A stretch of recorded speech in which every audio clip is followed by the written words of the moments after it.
Good evening. We'd like to welcome you to our meeting. I'd like to open the meeting by turning to Board Member Betty Jenkins. If you would please stand for the Pledge of Allegiance afterward for a moment of silence.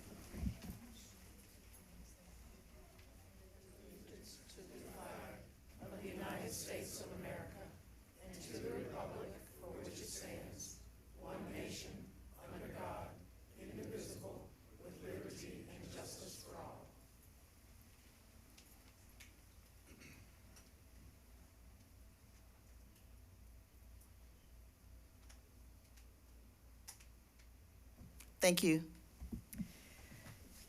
Thank you. We'd like to begin tonight's meeting by recognizing our May Employee of the Month. Jen Presley, will you please come to the podium? Our world is becoming increasingly technology-focused, and that is reflected in the technology that our students and staff use every day. It is no easy task to keep educators up to speed on the devices and software used in various ways across the district. Enter Jen Presley, lead teacher for educational technology and design. She is an invaluable asset to Guilford County Schools, assisting media coordinators, teachers, students, and their parents with instructional technology needs. Jen always supports our librarians and teachers with a smile, writes Natalie Strange, Director of Library Media Services. From jumping in to help organize and assign devices to creating videos that explain the differences between spam emails and phishing. Jen approaches all she does with intelligence and compassion. She's dedicated to finding answers to all the technology quandaries, even if it takes days of work and a few packs of Takis. Jen helps bridge the divide between technology and pedagogy with humor, patience, and experience. Jen's eagerness to help and find answers to even the most difficult questions earned her the title of Employee of the Month for May. You received a $50 gift card courtesy of the Greensboro Jaycees, and during the month of May, your photo will be displayed here at the district central offices, at Technology Services, and in the Greensboro Jaycees office. At this time, I'd like to ask Board Member Chrissy Pratt to read aloud the certificate honoring Jen. Congratulations to you, and educational technology in particular is a field very near and dear to my heart, and we need people like you very desperately. So thank you and congratulations. Your certificate says, Guilford County Board of Education Certificate of Recognition presented to Jen Presley, Technology Services for Employee of the Month, sponsored by the Greensboro Jaycees, May of 2024. And it's signed by our Superintendent, Whitney Oakley, and our Chairwoman, Dina Hayes. I'll bring this on down to you. Thank you.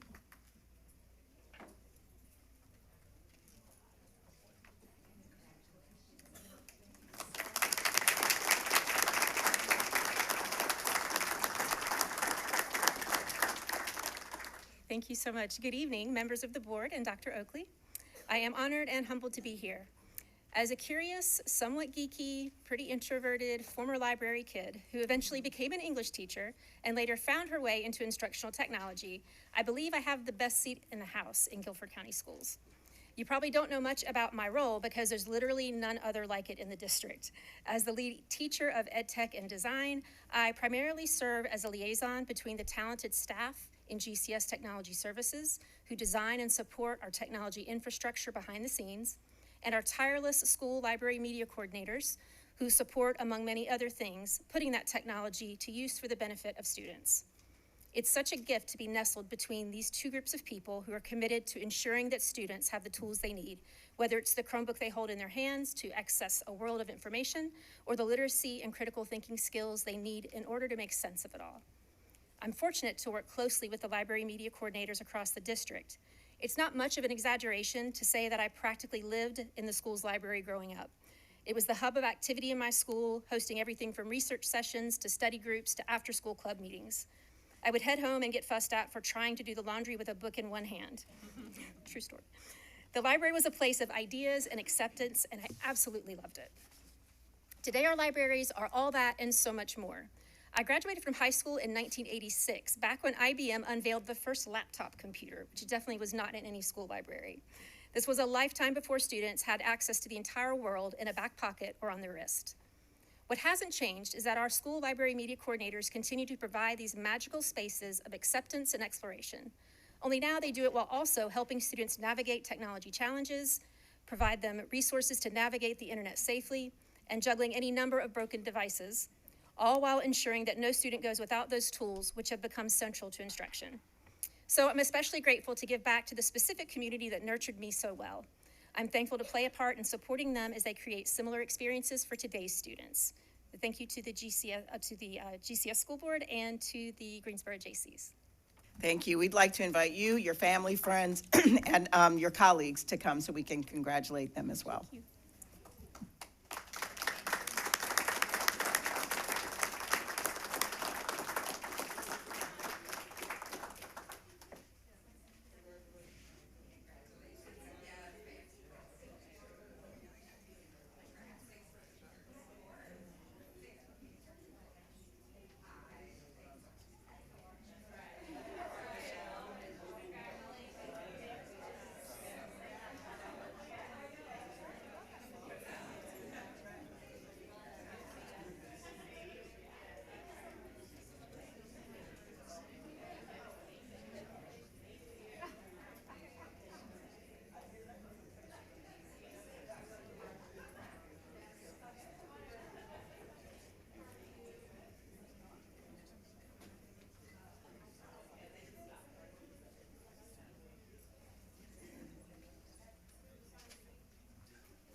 Congratulations again. Unfortunately, our May Volunteer of the Month, Pierce Elementary School volunteer, Mrs. Myrtle Rapp, is unable to be with us this evening. We look forward to recognizing her next month. In the meantime, I'd like to send out heartfelt congratulations to Mrs. Rapp in her absence. And finally tonight, we honor students and staff members who achieve state championship status in their winter sports seasons. These include team and individual titles in wrestling for Eastern High, individual titles in wrestling for Northwest and Ragsdale High, a team title in women's indoor track for Dudley High, individual titles in men's indoor track for Andrews High, and individual titles in men's and women's indoor track from Southern, Dudley, and Eastern High Schools. At this time, I'd like to ask Interim Director of Athletics, Lee Hebert, to come to the podium to share more about these students.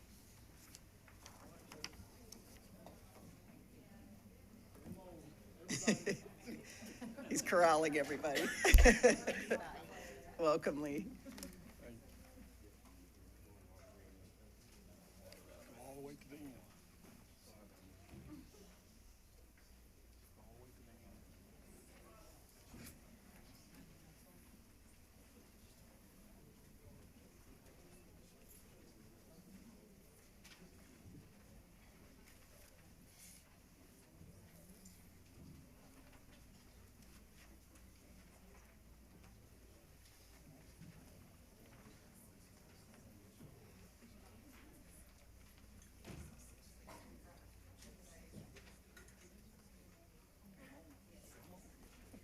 Make another, just make another line.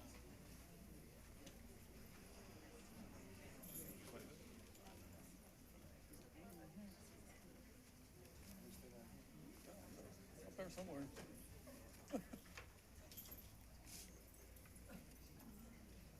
Thank you, Ms. Hayes.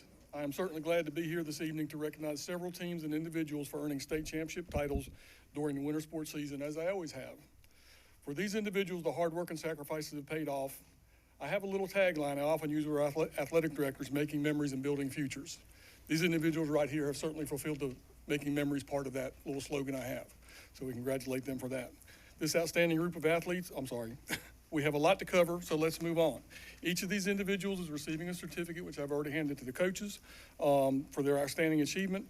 I ask that everyone please hold their applause until the end, or we'll be here all night. And then athletes and coaches, when your name is called, please just raise your hand so everyone knows who you are. First, I'd like to recognize the T. Wingate Andrews men's indoor track team.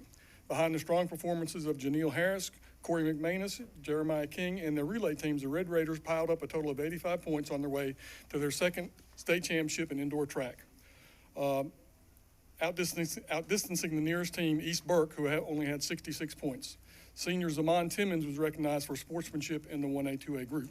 The team members are junior Janelle Harris, senior Corey McManus, senior Joshua Pratt, junior Lillian Ratley, senior Jeremiah King, senior Zaman Timmons, senior Gracious Chia, senior Sultan Divins, 10th grader Ashat Keller Standback, and senior Corey Pate.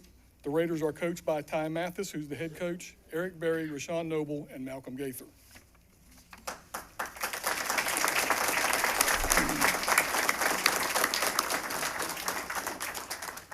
Next, we have the Dudley High School women's indoor track team, who earned their second consecutive 3A state championship title in indoor track. Powered by the performances of Jaylee Brown, Madison Crowder, Sanadzi Rankin, Serenity Johnson, and the 4x400 relay team, the Dudley women won the meet with 62 points, beating second place and mid-state conference rival Atkins' 44-point performance. This is the second time the Panthers also won back-to-back titles since the historic 1989-1990 teams. Junior Jaylee Brown was selected for the 3A Sportsmanship Award. Let's meet this team. Jaylee Brown, Jr., Nalesia Darden, Jr., Shalia Jordan, freshman, Madison Crowder, Jr., Senior Sanadzi Rankin, Junior Jordan Johnson, Junior Logan Spate, Junior Serenity Johnson, and Seniors Lyric Watkins and Noelle Milner. The Panthers are coached by Tequil Jackson, along with assistant coaches Robert Butler, Jalen Laws, Renika Butler, Tyler Rockington, BJ Felix, Andre Rivers, and James Penix. It's a lot of coaches.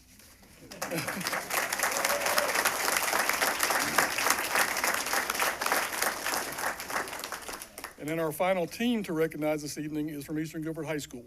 The Wildcat Wrestling team earned the school's first dual-team wrestling state championship title by claiming a 3A title on February 3rd.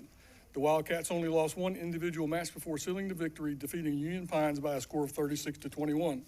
For head coach Maurice Atwood, this is his 20th state championship title, which by itself is an amazing accomplishment. Senior Troy Grider was recognized as recipient of the Sportsmanship Award for the 3A wrestling. The team members are William Hu, Eli Dioff, Patrick Cook, 9th grader, Junior Tremaine McNeely, Senior Omari Figueroa, Sophomore Jaden Reza, Junior Nathaniel Mitchell, Senior Troy Grider, Senior Xavier Miles, Junior Zachary Burke, Junior Colby Grider, Senior Samuel Gitteron, Sophomore Javian Patterson, Sophomore Christopher Vargas, Junior Xavier Wilson, Seniors Christopher Riley, and Marquise Haynes. The team manager is Christiana Lata, and the Wildcats are coached by Maurice Atwood and Jason Ware.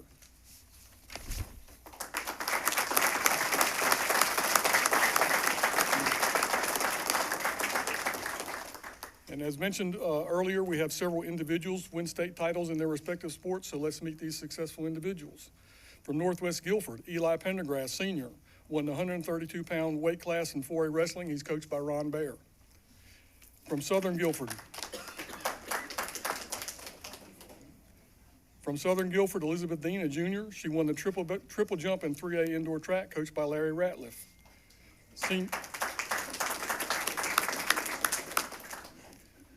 Senior Bradley Yoakum from Ragsdale High School in 4A wrestling won the 122-pound weight class. He's coached by Kendall Nelson.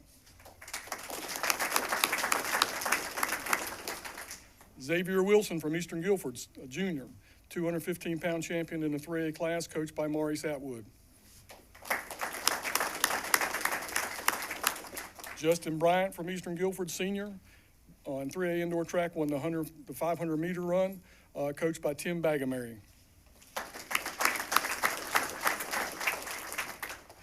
In 1A, 2A indoor track, Corey McManus from Andrews, senior, won the 55-meter dash. He's coached by Ty Mathis. Janelle Harris, junior, won the 300-meter dash in the 1A, 2A indoor track, coached also by Ty Mathis. And then from Andrews, Jeremiah King, senior, won the 55-meter hurdles in 1A, 2A indoor track. And then from Dudley High School, junior, Leezra Brown, won the 55-meter state champion in the 55-meter dash and the 55-meter hurdles, coached by Tequil Jackson. His time of 7.25 seconds in the 55-meter hurdles set a new 3A state meet record.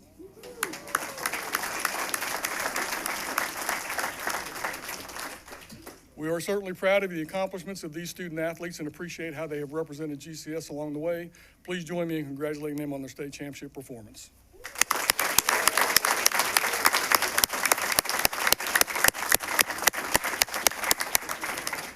Ms. All right, Hayes, I Lee, give it let's- back to you. Let's see how we coordinate everybody to Everybody's- turn around so we can all shake your hands. Everybody will step. So we're gonna get in the line. So Lee's saying, go back there. Come this way. Follow Lee Hubbard. There you go. There you go. All right. Congratulations. So proud of you guys. All right, Andrew. Congratulations. All right, Randy. Congratulations. So proud of you guys. Congratulations, Corey. Congratulations. Congratulations. Good job. Thank you so much. All right. Congratulations. My daughter went to Dublin. That's right. Congratulations. So proud of you all. So proud of you. Congratulations. Thank you for representing Guilford County Schools. Proud of you all. Congratulations. Coach, congratulations. So proud of you guys. Congratulations. Thank you for representing Guilford County Schools. Good job. Thank you. My husband was a wrestler, so he's just like, yeah. Princely.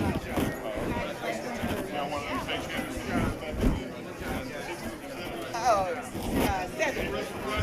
Oh, that's his best friend. Okay, yeah.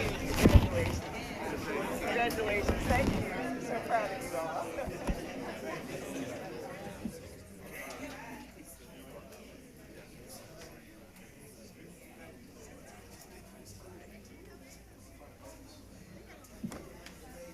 Always so exciting. We are now at public comments, and I would just like to remind our speakers who have signed up that I will call the first person's name and in the order of they are on the list, and the second person who will be on deck when you get to the podium. We would like for you to give your name and address. You'll have 3 minutes to make your comments. When that amber light comes on, that's an indication that you have 15 seconds left, and we want you to wrap up your comments. When the red light comes on, your 3 minutes are up. If there's anybody in the audience that supports, agrees with what it is that you're saying, we would like you to demonstrate that by doing this so that the speaker can continue uninterrupted. So with that said, we have 9 speakers signed up this evening, no alternate speakers. Our first speaker is Joe Barnes, followed by Blake Odom. Welcome. Joe Barnes, 4333 Poplar Creek Lane, High Point, North Carolina. I'm glad to be here with Frank McCain. He's going to start and we're going to finish. So, well, thank you for allowing us to come. I'm Frank McCain. I have the privilege of serving as the president and the CEO of the United Way of Greater Greensboro, where we are working on reducing poverty, and we work with a lot of the Guilford County school system students. We are your partners. Call on us at any time. Joe will give you an update on how we work with you and partnered with you this year, but we look forward to continued partnership going forward. Thank you, Frank, and the school board and faculty and staff that are here. We're here to say thank you this evening for your great support of the community through United Way. You support daily with students and teachers and faculty and nutritional staff and bus drivers, but also you support the community by giving to the United Way.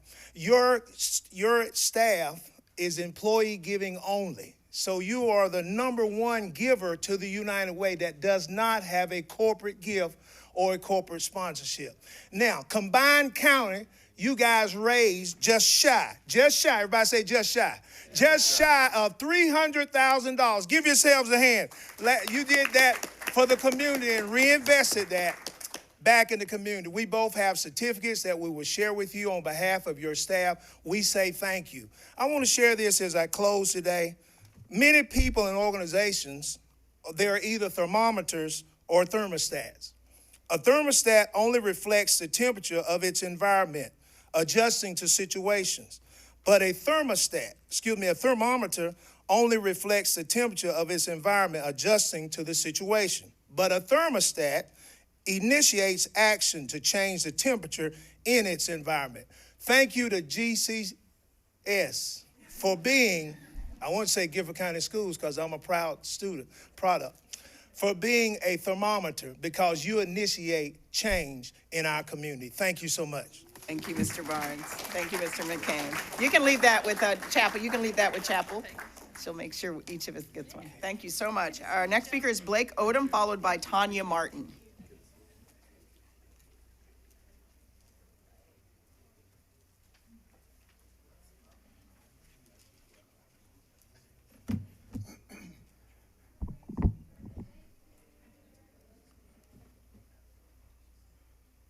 Good evening. My name is Blake Odom, and I reside at 800 Revolution Mill Drive. I'm going to first say, how do you follow Joe Barnes and the legendary Frank McCain, okay?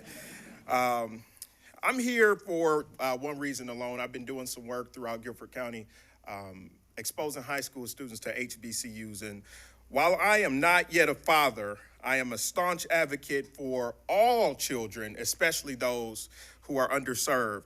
As the executive director of the Motivational Foundation, some of you may know me through my work in exposing Guilford County high school students to premier college campuses across North Carolina and across the country. Our students' futures are luminous, made brighter by your decisions to represent and provide them with what they need. Recognizing that their needs are very diverse, it is clear that equity is absolutely critical. I want to thank you all for your tireless efforts. I am fortunate to live in a county where the majority of our Board of Education remains open-minded and eschews radical ideological rhetoric.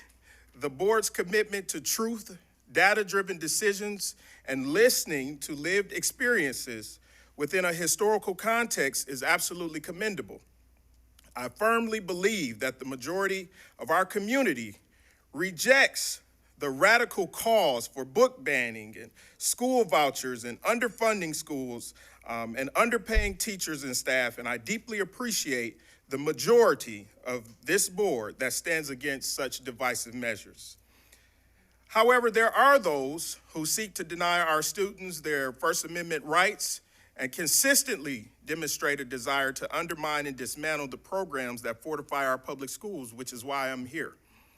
A few weeks ago, I had the privilege of taking a charter bus load of students from High Point Central High School to the Legacy Museum in Montgomery, Alabama, while on our college tour. The Legacy Museum is dedicated to slavery and lynching in the United States. The data that we gathered from this trip speaks volumes about the transformative impact it had on these first-generation college students. But one moment in particular stands out. As we navigated the profound exhibits at the Legacy Museum, a young high school girl approached me and some other chaperones with tears in her eyes, and she asked one question: why have I never learned any of this in school? This poignant question underscores the urgency of our mission. We quote Dr. Martin Luther King. He is known to have said that Greensboro is the epicenter of the civil rights movement. But he is also known to have said injustice anywhere is a threat to justice everywhere. We must act swiftly to ensure that all of our students receive an education that reflects the richness and diversity of our shared history and equips them with the knowledge to build a more just and equitable future. Thank you. Thank you. Tanya, remember this? Tanya Martin, followed by Elma Hairston.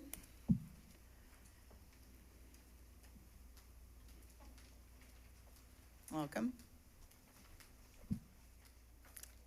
Hello, I'm Tanya Martin. I reside at 3 St. Croix Place, Department F. Good evening, Superintendent Oakley, Chairwoman Hayes, and members of the board and any other GCS leaders. I'm Tanya Martin. I'm the North Carolina Deputy Programs Director at Red, Wine, and Blue, a nonpartisan political advocacy organization focused on engaging, igniting, and empowering suburban women to become more civically involved. I'm also a mother, a grandmother of a 4-year-old astrologer who doesn't know what school he's going to go to next year, but I'm excited. Another school year has come to a close, and every member of our county, state, and nation probably should be asking, is the world richer, happier, less in pain because of the care, knowledge, cure, and support produced? Or is the world poorer, more depleted, more in pain because of the talent, capital, and space consumed.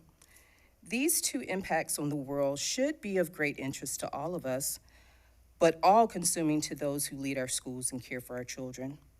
It is a critical question. I therefore ask that all members of this board carefully consider the disparity between white students and students of colors in most indicators of success in Guilford County schools, for they point to a system more poor, more depleted, and more in pain. It's a disparity found when funding was good and when funding was scarce. And it is a disparity found decades ago and a disparity found today. Of all of the things we don't or cannot know, surely there is one we do. Nothing has been done over 52 years to change that. Many of you, the majority of you on this board, have made great effort to understand the root causes of disparity. Your efforts to understand the context in which problems exist should be applauded. I'm speaking for members of Red, Wine, and Blue, Public Schools Strong, the Justice Coalition, the NAACP, the Guilford Anti-Racism Alliance, and Dope Dads, we stand with hope that equity will be understood and supported, and that history informs your efforts today. We stand with hope that disparity not be made normal, and children, teachers, and staff of all races find success, that for our little corner of the world, we are richer, happier, less in pain because of the knowledge, care, and support you all provide. We stand and we will continue to stand with you in pursuit of public schools that are strong and unyielding in their pursuit of equity. Thank you. Thank you. Elma Hairston, followed by Kate Guthrie.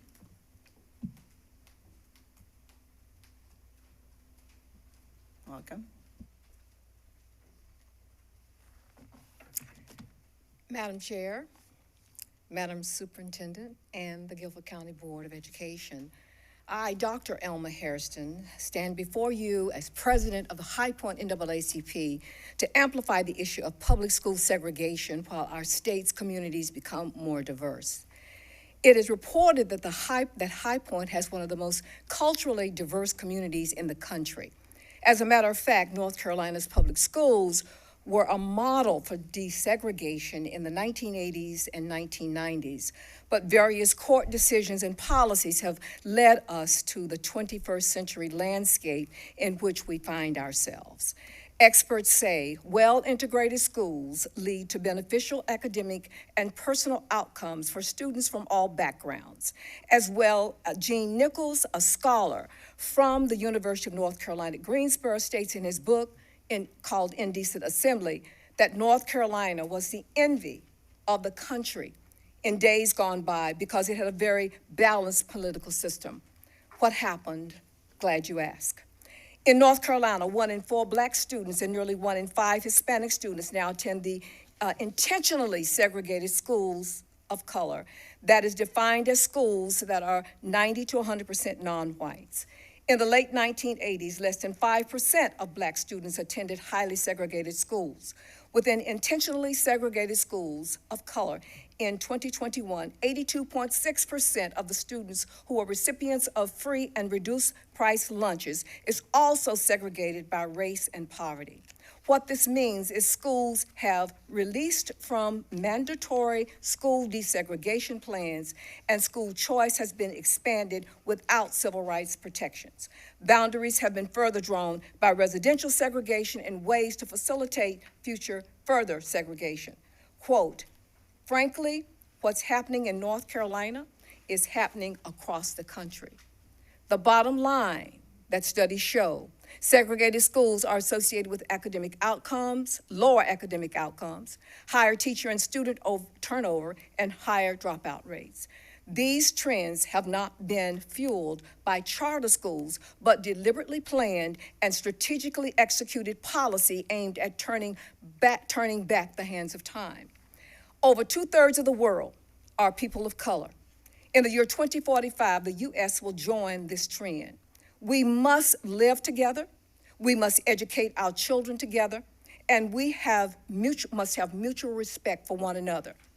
Tell our lawmakers, no matter how hard they try, their draconian policy will not sustain itself. Thank you. Kate Guthrie, followed by Bill Goebel.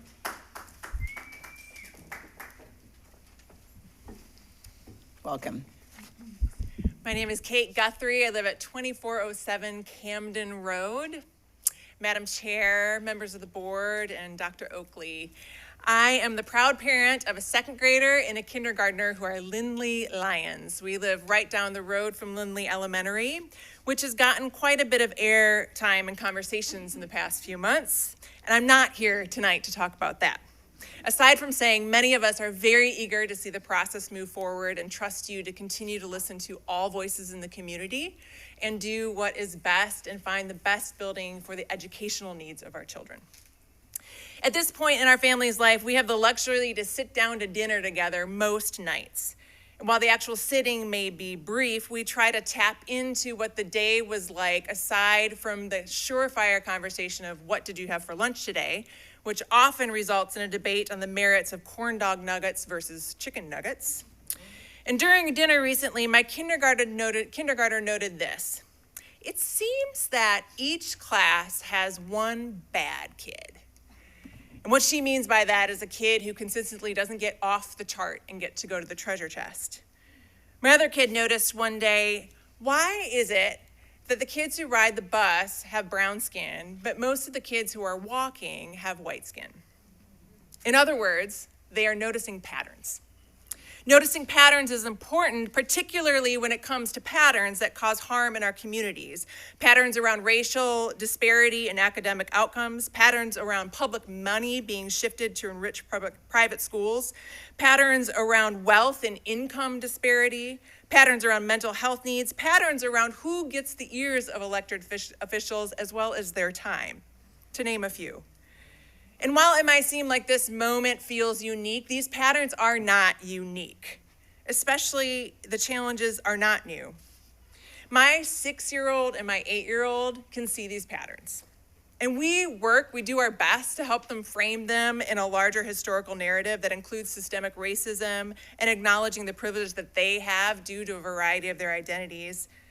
And not once have they indicated that they feel shame or guilt or bad around this information. In fact, there's kind of a sense of pride of knowing that they're starting to get some things, that what they're seeing is actually real. I ask that you, the board, if you cannot see the patterns yet, do your work to begin to see the patterns. I ask that you will ensure that we have a school system that helps kids make sense of these patterns. We believe that kids can handle age-appropriate, accurate accountings of history. We believe that kids are not afraid of difference. And we trust our teachers to help our students learn to think about ideas that may be new to them. Because isn't this what education is all about? Thank you. Thank you. Bill Goebel, followed by Keith Holliday. Good evening. My name is Bill Goebel. I live at 1402 West Ridge Road in Greensboro, and I'm running for District 3 School Board. As you know, I served on this board for approximately 6 months, and during that time, I wanted to thank Dr. Oakley and her staff here and many of the employees of the school system and the school board for your support. Thank you very much. As you know, I was forced off of this school board by the Guilford County GOP. The Guilford County GOP has censored me, charged me with party disloyalty in a kangaroo court that they controlled, and for the first time in the history of North Carolina, forced the state legislature to change the law twice to remove me from the office. In addition, 3 board members on here have sued me. Many of the members of our local GOP have been abusive and bullied me verbally and through social media. Seriously, what kind of example are we setting for our children? Seems to me we're much more concerned about party politics than we are about setting good examples for our children. Now it's time to move forward, and I want to do so with a clean slate. I forgive you 3 for suing me. I forgive the GOP for the verbal abuse, and I mean it. I really forgive you. I've decided to keep the main thing, and I care about the students and the parents of Guilford County, and I care about the staff and the classified employees of the teachers. I'm running for District 3 unaffiliated. That means I'm required to get 2,500 signatures from my district. No small feat. I collected over 3,500. Thousands of people encouraged me to run, and I continue to do that. I will not be bullied. I'm excited to be back on the school board and District 3 representative and to get back to the work I began last year. That is working together to build this amazing school system to be the best in the state. Our children are the future of the community, and as your representative, I will listen to each and every parent and will fight for each and every parent for their rights. And now, Michael, I challenge you to debate any place, anytime before our election. And I want to go through three things, Michael. What is your plan to raise more money for our teachers and our classified workers? The second one, how do you explain North Carolina being 47th in the nation as far as funding schools and our teachers being 36th? And also, how do you explain how can we also be the #1 state in the country for business? And the last thing, Michael, I want to know what you've done for the last year. In closing, we can do better together. I've heard that before. And if you want a better school system, then vote for me. I will work hard for your children and their parents.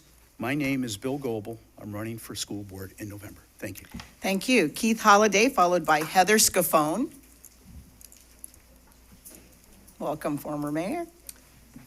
Thank you. To the Guilford County School Board, Madam Chair, and our superintendent, thank you for the opportunity to speak with you tonight for just a few minutes. I was happy to see a Lindley mom here, because yes, I'm here to talk about Lindley Elementary.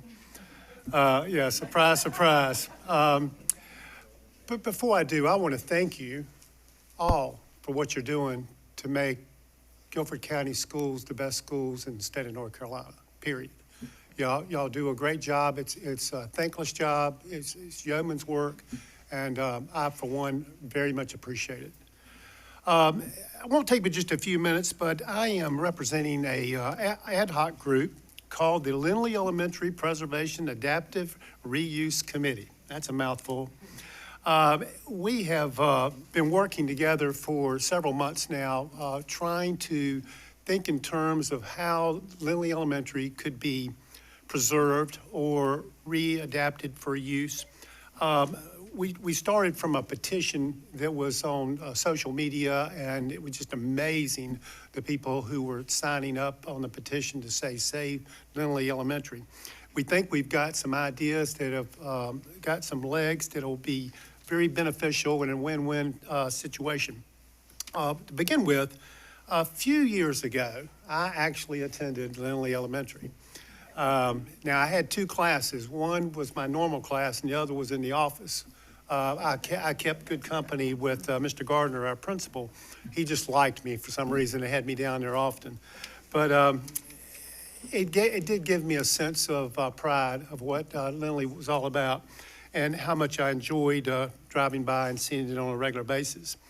I do want to draw your attention to a document you will get at the end of the meeting. It's one page, I guess you would say a handout that gives some great ideas about why we think this is important. There's a QR code at the bottom I'd bring your attention to that has some case studies. On the back, on the second page, you actually see a little map that has areas of the school with the acreage, which would allow for both saving the school facade as well as building new classrooms. Also, I want to bring to your attention a recent field trip that was taking place. Some of the members of, I think you all heard about it with an email. We went to Wiley Elementary in Raleigh. Mr. Strauss, you attended. Pat Tillman on the Guilford County, it's going to be for the county commissioners. Gene Brown and John Simmons went.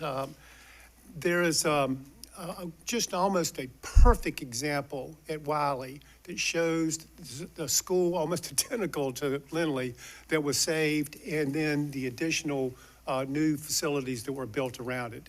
It's just a great example, and I hope you'll get a chance to see it.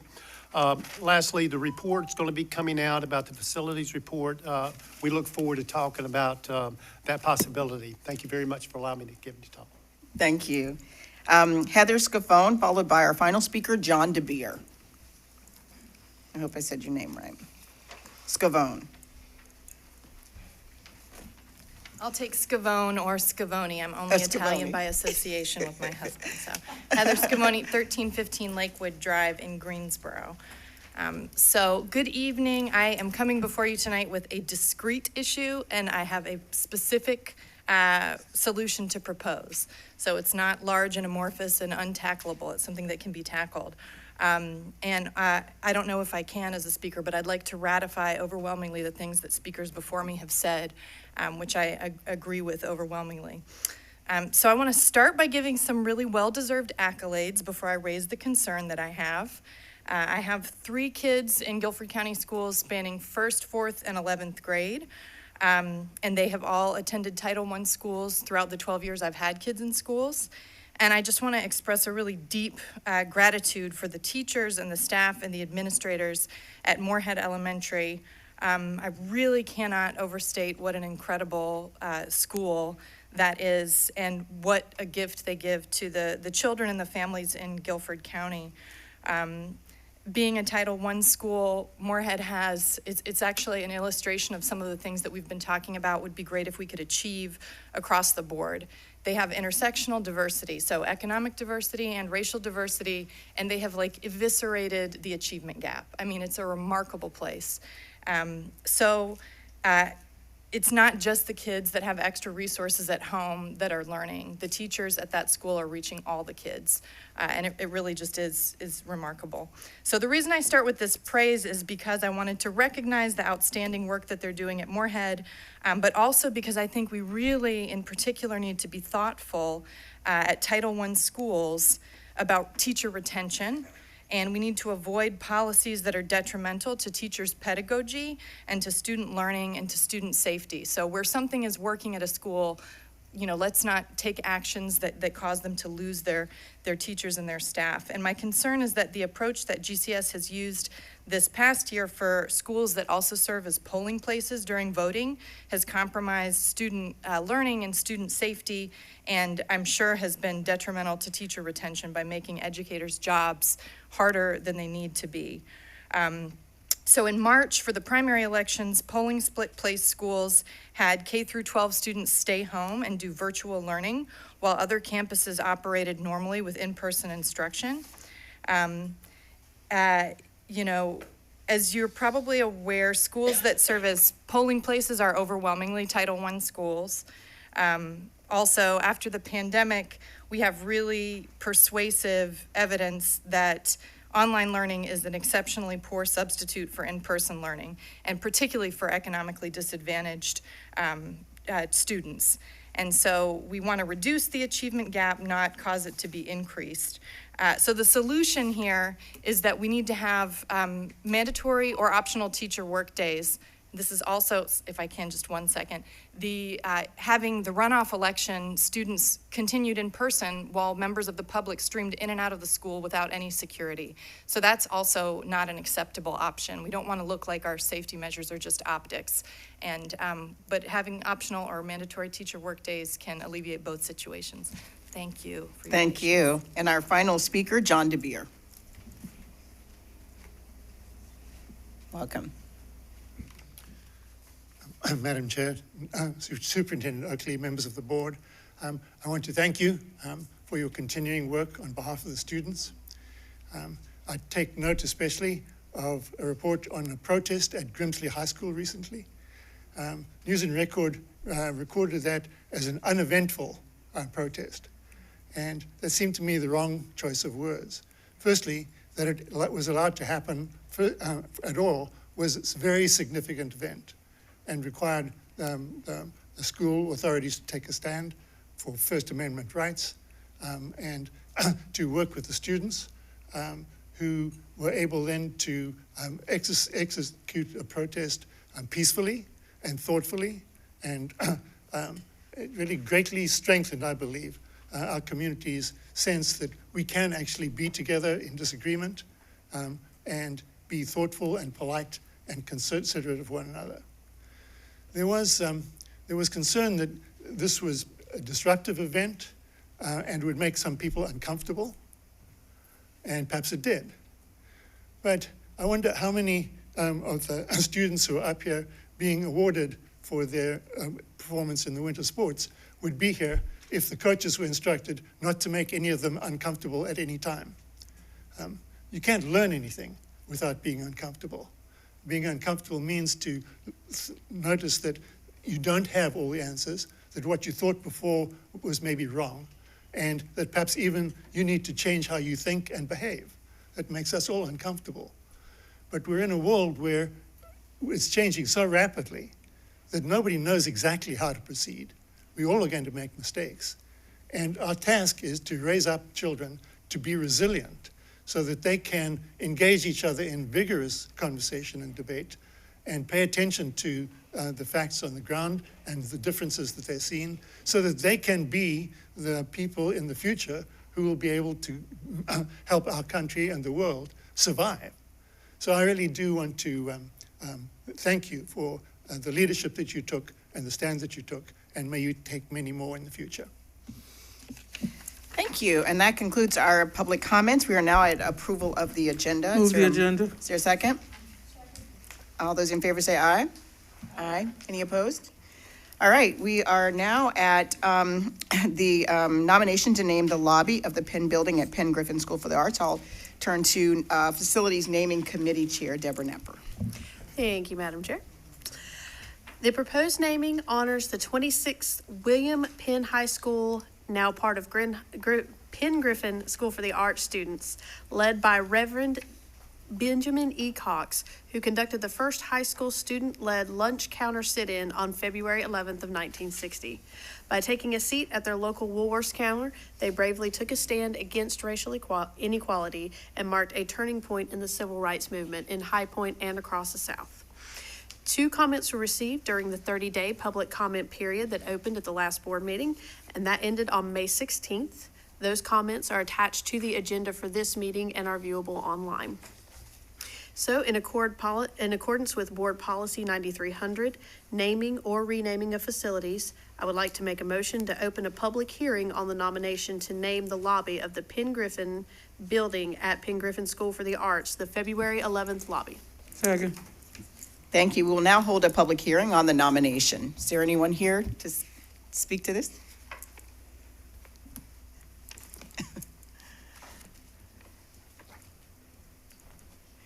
A maximum of 5 minutes will be granted to all speakers advocating in favor of the nomination, and then 5 minutes to all speakers in opposition to the nomination.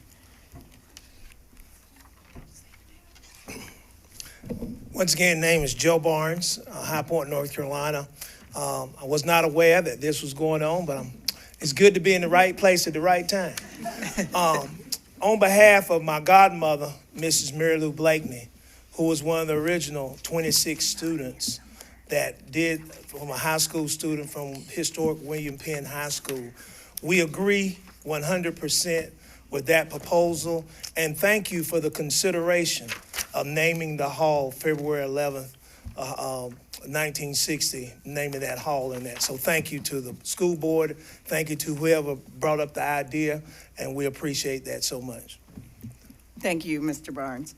Is there anyone else here in favor of the nomination? All right, if there's anyone here that is to speak in opposition to the nomination, you have 5 minutes. All right. Move to close the public hearing. All right, is there a second? Second. All right, all those in favor say aye. Aye. Any opposed? All right, do I have a motion on the nomination? I would like to move that we rename the lobby, the Penn Building lobby, to the February 11, 1960 lobby. Second. All right, all those in favor say aye. Aye. Any opposed? All right, that passes unanimously. We are now at the consent agenda. Dr. Oakley. Good evening, Madam Chair and members of the board. This evening's consent agenda includes the following items: approval of April 24 meeting minutes, personnel action report, and addendum to the personnel report, licensed contract renewals and non-renewals, 23-24 budget amendments, transfers report, Every Student Succeeds Act alternative accountability model, middle school literacy professional learning 24-25, contractual agreement with KNC Technologies LLC for air quality smart sensor installations, Contractual agreement with Brady Integrated Security for the installation of data cabling and page communications equipment at Doris Henderson Newcomers School. Managed print services.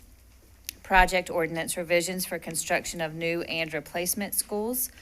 Contractual agreement for construction manager at risk pre-construction services with Vanoy McFarland, a joint venture for the Allen J. Elementary School project. Contractual agreement for construction manager at risk pre-construction services with TA Loving, Walter B. Davis, a joint venture for the Sternberger Elementary School project. Contractual agreement for construction manager at risk pre-construction services with Vanoy McFarland, a joint venture for the Sumner Elementary School project. Contractual agreement for construction manager at risk pre-construction services with Frank L. Blum Construction Company, WC Construction and Company LLC, a joint venture for the Swan 612 School project. Contractual agreement for construction manager at risk pre-construction services with D.A. Everett, the Chrisman Company, a joint venture for the Lindley Elementary School project. And contractual agreement with Triad Roofing Company Incorporated for the Kirkman Park Elementary School roof replacement project. That concludes this evening's consent agenda for your consideration. Move the consent agenda. Is there a second? All right, Pastor Sherrills, I'll start with you. Yes. Linda? Yes. Chrissy? Yes. Diane? Yes. Kim? No to item G in reference to KNC technology for air quality smart sensor installation. Okay. And what about the others? Yes. Okay. Michael? Yes. Deborah? Yes. Betty? Yes. And Dina, yes. So items A through F and H through P passed unanimously. Item G passes by a vote of 8-1. We are now at comments from the chair. Good evening again. The transportation request period for the 2024-2025. I'm sorry, Diane? Excuse me, Madam Chair. I'd like to just ask a question, now that we've passed it, about Swan, as far as the fact that it is a historical, I think, designated location. And will that be taken into consideration with this planning? It will. Thank you. Okay, thank you. Also, I'm glad you paused here for a minute because we do have an amendment to the personnel report. I can go. Well, I She think needs to make the can read it. motion. Yeah. I make a motion to amend the personnel report to include the appointment of 4 new principals. Is there a second? Second. All those in favor say aye. Aye. Any opposed? All right, Dr. Oakley? Thank you. I'd like to congratulate Allison Snyder, principal of Colfax Elementary, Joy Hessman, principal of Guilford Elementary, LaShanti Hines, principal of Jackson Middle School, and Duran Blackston, principal of the Academy at Smith. Thank you. So again, the transportation request period for the 2024-2025 school year will close on May 31st. Last week, the Transportation Department hosted 12 information sessions to help answer parent questions and to get families registered to ride the bus next year. To improve efficiency, students at 25 schools will need to re-register for transportation, particularly in the eastern, northeast, and northwest areas. For a list of those schools and more details, please visit our website at www.gcsnc.com/transportation. In addition to the transportation deadline, May 31st is the deadline to apply for reassignment to a school outside of your home attendance zone. Reassignment requests are considered based on available space, transportation logistics, and program availability. Request may be submitted at gcsnc.schoolment.net. Each year, Guilford County Schools applies for federal funds, including Titles 1, 2, 3, and 4. A survey about how to use these funds to improve schools and student achievement is now available on our website under Quick Links. The survey will be posted through June 14th. And beginning June 17th, GCS School Nutrition Services will offer breakfast and lunch at more than 20 school locations, which are posted on our website. Meals will be available Monday through Friday from 8 a.m. to 9 a.m. for breakfast and 11 a.m. to noon for lunch. Young people visiting meal sites are required to stay at the facility and eat their meals. The district will also serve meals to students involved in summer academic programs and to community locations for families unable to get to schools school sites. Thank you. This concludes my remarks. Dr. Oakley, comments from the superintendent? Yes, good evening. May is Employee Appreciation Month in GCS, and so far, we've received more than 200 submissions to celebrate our GCS All-Stars. Visit gcsnc.com/allstars to learn more about our outstanding employees and submit a nomination of your own. Earlier this month, Governor Roy Cooper came to recognize one of our CTE programs, the Advanced Manufacturing Academy at Smith High School.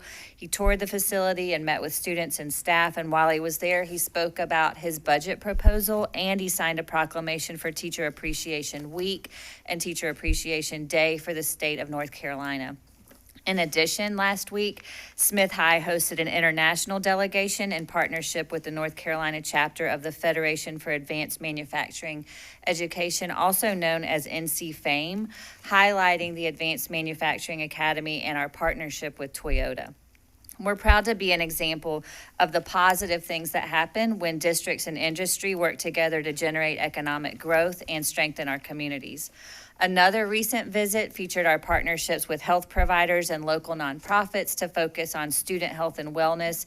North Carolina Department of Health and Human Services Secretary Cody Kinsley visited Washington Elementary in April to recognize the district's efforts to transform student access to physical and mental health care and discuss how to replicate and expand that work across our whole state. Washington is one of 14 schools throughout the district that houses a telehealth clinic, and the school has seen a decline in absenteeism since starting the program 2 years ago. Four Guilford County schools have received the Purple Star designation. The North Carolina Department of Public Instruction awards the Purple Star to recognize schools that demonstrate military-friendly practices and a commitment to military students and their families. This year, Northwest Middle, Northwest High, Colfax Elementary, and Oak Ridge Elementary received this designation. And these schools also have the highest population of military families in our school district. On May 22nd, tomorrow, we begin the first of 30 graduations for the GCS class of 2024. Among those graduating is Deshita Ergwal, a senior from the Early College at Guilford, who was not only named a National Merit Scholar this month, but she was also named a U.S. Presidential Scholar. Deshita is the first student to be named a United States Presidential Scholar in the Early College at Guilford's history, and the first student to be named a United States Presidential Scholar from Guilford County in the past 15 years. Talal Aslam of the STEM Early College at NCA&T was also one of 15 semifinalists from North Carolina. Congratulations to Deshita, to Talal, and to all 5,400 of our students who are expected to graduate from Guilford County Schools by our final ceremony, which will be on June 9th. We know that they will continue to do great things and make GCS proud. For stories and videos about our graduates, go to gcsnc.com/2024grads.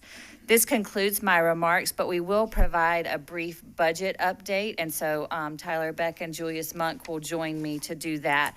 I think it's important to frame this update just based on timing because the Guilford County manager presented his budget recommendation to the county commissioners last week. I want to provide an impact on how this potential budget recommendation could impact us, so we all have the most updated information.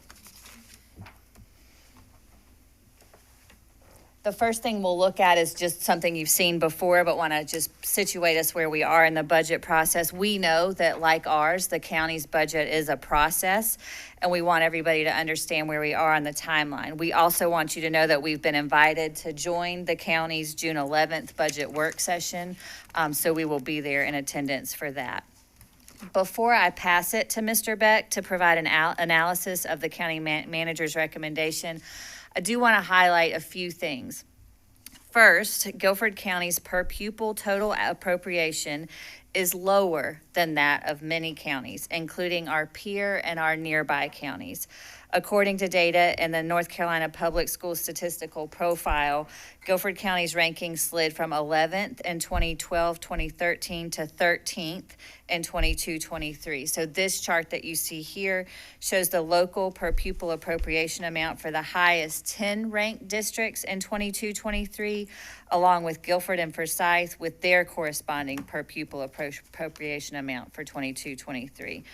In other words, we receive less local funding per student than Chapel Hill, Carrboro, Durham, Orange, Charlotte-Mecklenburg, and Wake counties. And our current ranking may slide further behind if the proposed budget recommendation is approved by the county commissioners. I know that this slide is familiar to you. In 2019, an independent facilities study found that the district schools were in some cases literally falling apart. This is due to the lack of funding that the district received from the county for several years. Each year, we request county funding to maintain our facilities. However, when you only receive a fraction of what is needed over time, we end up with facilities that are in poor conditions. So please remember that the county only authorizes us to use school bond funding for new construction, renovations, and major repairs. So if the roof has a small hole, we are not authorized to use bond funding to fix it at this time. We can only use school bond funding if we're replacing the entire roof or doing a major renovation. I'm now going to turn it over to Mr. Beck, who's going to provide a deeper analysis of the full manager's proposed recommendation. Thank you, Dr. Oakley. Let's talk for a moment about the potential impact of the county manager's proposed budget recommendation on the local teacher supplement. As you may recall, 3 years ago, the county commissioners agreed to gradually increase the teacher supplement over 5 years to be able to recruit and retain high-performing teachers. The county provided $8 million in 2021-22 and $10 million in 22-23. During the 23-24 school year, the county paused the teacher supplement increase so they could increase salaries for frontline workers. As a result, the district used ESSER dollars to pay teachers a bonus, which was similar to what increases from the county would have amounted to, with the expectation that the county would resume the promised teacher supplement increases moving forward. But here's the problem. If we don't continue investing in the teacher supplements, the gap, as you see on the chart, to our peer supplement will begin to widen again. From 3 years in a row, Winston-Salem Forsyth County teacher supplement is likely to be higher than Guilford's. Please also keep in mind that other nearby counties, including Chapel Hill, Carrboro, and Orange County, have some of the highest teacher supplements in the state and recruit from the same teacher population or candidates. The county's recommendations won't fulfill the county's promise to increase teacher supplements. As you can see on the graph, our supplement will remain flat, making the lowest among our peers. Even if a sales tax increase were passed, it wouldn't solve all the whole problem, including teacher supplements. The funding would only make up for the lack of increase over the 2 years, but we'd still be behind our peers. As you can see here, the lack of increase in the local teacher supplement is already impacting us. The 22-23 NC State of Teaching Profession report to the General Assembly included teacher attrition rates. GCS's attrition rate is 18.3%, which is higher than the state's attrition rate of 16.8%, and all the large school districts, with the exception of Durham Public Schools. GCS also saw the highest increase among our peer counties. What we often miss is that public education is a local economic engine. When we make investments in fair pay for teachers and staff supported through local funding, we are able to recruit and retain high-performing teachers and staff, which increases the quality of education and student performance. Teachers are the #1 factor in student performance. High-performing schools attract new businesses, which lead to an increase in local revenue by attracting new employers and high-paying jobs in the public and private sectors. Those employees spend money that adds to the local economy. We have not yet fully captured our full economic potential. Now, I will shift to Dr. Monk to talk about frontline worker pay. And thank you, Mr. Beck. Last year, we began the process of bringing our frontline workers up to our market rate in our Phase 1 implementation of our salary plan. As you recall, that investment from the county allowed us to implement that Phase 1 for the majority of our classified staff. This year, the budget that the board has requested from the county would allow us to implement Phase 2 of the classified plan, which would include the school and nutrition workers that we weren't able to implement the last year. Now let's talk a little bit about our non-bond facility projects. So the manager's proposal includes $2.5 million in capital outlay allotment for non-bond projects. Those are those repairs that Dr. Oakley mentioned earlier. As you can see, that proposal is the lowest it's been in over a decade. As Dr. Oakley mentioned, again, a small repair to a roof, we can't use the bond dollars to make those repairs. That's why it's so important that we're also funded for our annual capital outlay so that we can make those repairs as well. This makes sure that not only are we getting those repairs done in a timely manner so that students can get back to instruction, it's also the most efficient and economically sound way to operate. As many of you will recall, just a couple of winters ago, we had to mobilize both our staff as well as contractors over the holiday break to get more than 50 of our schools back up and running after pipes burst throughout the district. Again, those are examples of what we wouldn't be able to use bond funds to do. Fortunately, during that time, the county was providing at least $10 million of annual capital outlay, which allowed us to immediately access that funding and get that those schools back up and running before the next semester started. I'm often asked, in the wintertime, are you going to have the heat on and ready? When it's summertime, is it going to be cool, right? Can I guarantee that? Well, if we're not funded with that annual capital money, no, I cannot guarantee that, because that's what we use to make those repairs in those timely manners. Additionally, without that proper funding, you're looking at more emergencies, more time out of school, and less instruction that's going to be happening. Not to mention, we're going to further have more crumbling buildings, which we're trying to use to defer maintenance right now to address. And so now I'll turn it back over to Dr. Oakley. So essentially, just a quick summary. This is the manager's proposed budget. The commissioners have not yet voted on it, but we need to make sure that we have the facts as we move forward in the coming weeks. The proposed manager's budget recommendation does not include funding for high-dosage tutoring, does not include funding for teacher supplements, does not include Phase 2 of the classified salary plan, does not maintain our touchless Evolve scanners or our emergency radios. To summarize the information that you've received under the county manager's budget proposal, we will only be able to meet about half of what we're legislatively mandated, and one-time funding was used to balance in the 23-24 budget. So things like employers' retirement rate, employers' hospitalization, legislated salary increases for locally funded staff, liability insurance increases, growth in charter school enrollment, the cost of opening new schools, state at-risk carryover, and that one-time fund balance that was used for last year. The manager's budget recommendation would substantially impact our operations. This puts key programs like teacher and classified salary increases, funding for the touchless scanners, emergency radios, and support for high-dosage tutoring at risk. The budget recommendation does not fulfill the promise to gradually increase the teacher supplement, which makes us the lowest among our peers, even if a sales tax referendum were passed. The budget proposal allocates the lowest capital investment in more than a decade, making it impossible to maintain our more than 300 buildings and the ability to address emergencies such as when heating systems break down across several schools. And the proposed budget does not provide funding to sustain our touchless scanners, our emergency radios, or our high-dosage tutoring programs.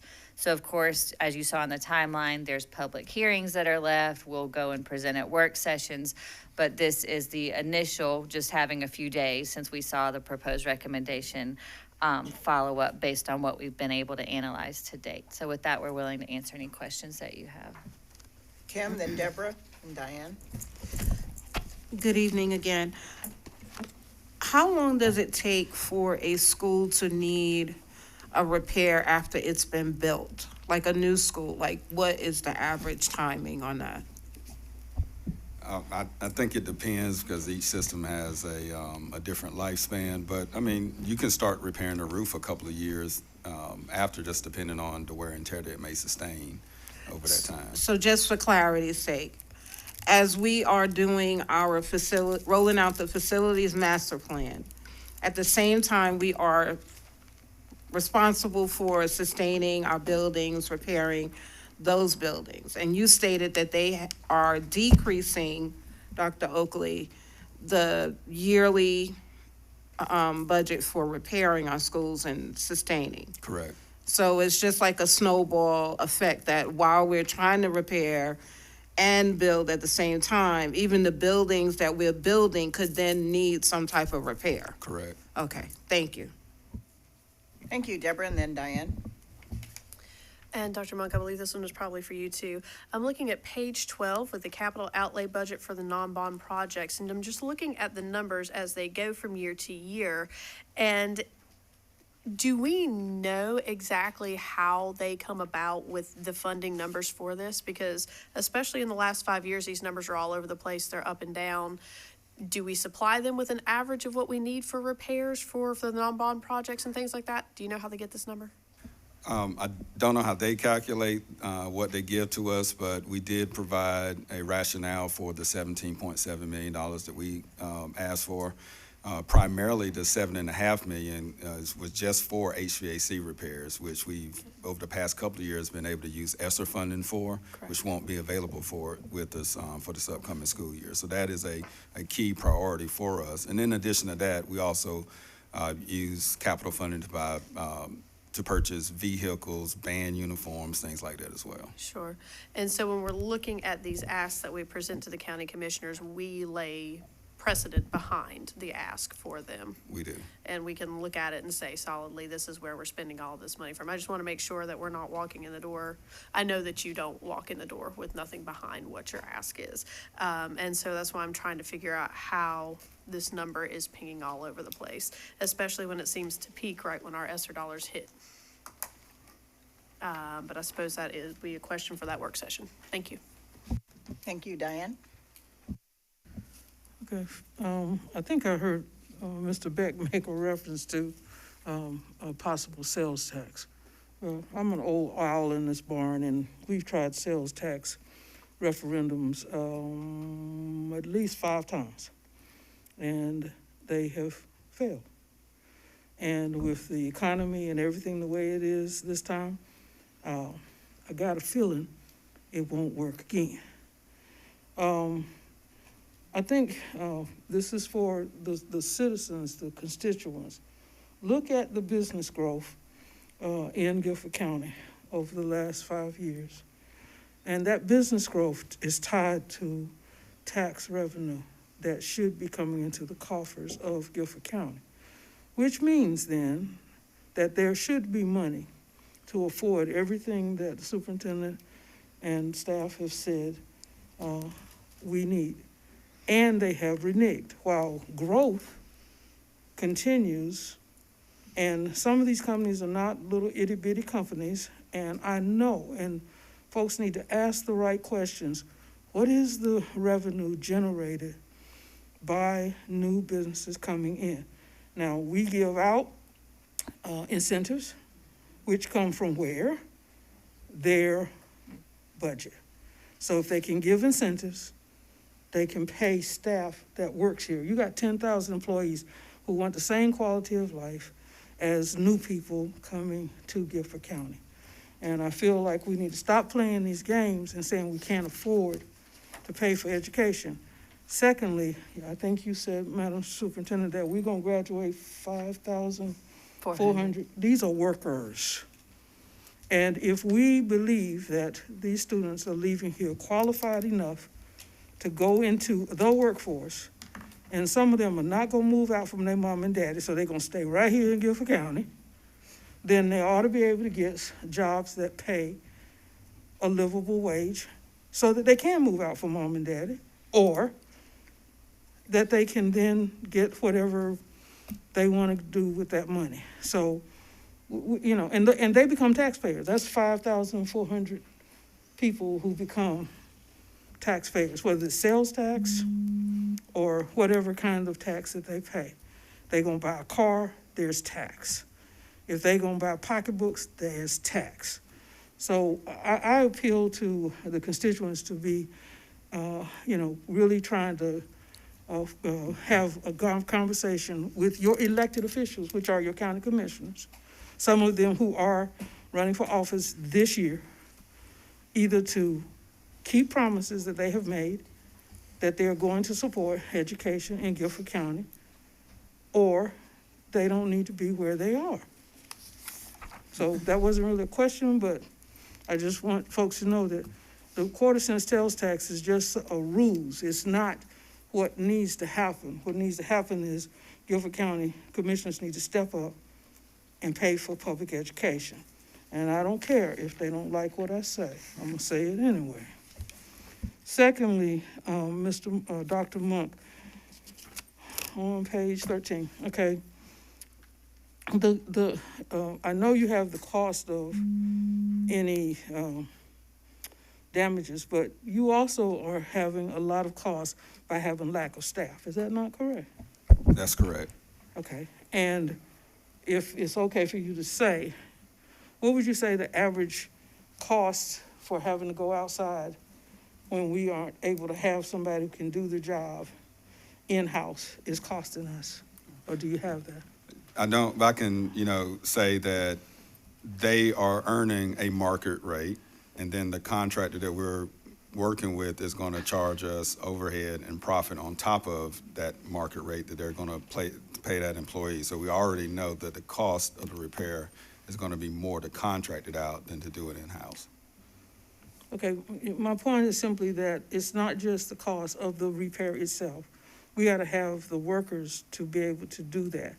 And I do know that even though I understand why we're having to go and get contractors, it is hurting the morale of those few hardworking, dedicated GCS employees we have, because what they see is, okay, I'm making $17 an hour.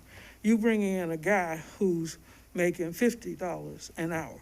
I might as well quit and go work for the guy because I can then make more money. That's not what we want to see happen. We want folks who, one, we pay well enough that want to stay here. So I think that when we start talking about where the money's going, we got to talk about not just the physical building, but also how much it's costing us. Because I think I heard you say, Madam Superintendent, that they are reneging on the other half of the classified.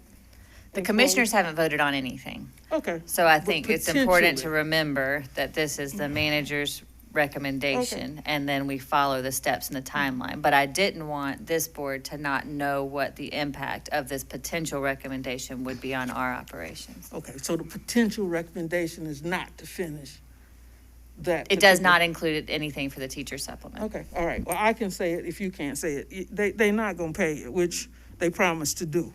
So, you know, we've got to somehow or another say to them, this is not acceptable. Because we have an obligation to pay people, and we've told them we will try our best to do that. Though they need to also understand that we don't control our budget. Because if we did, we would have gotten 100 million last year. Thank you. Thank you, Linda.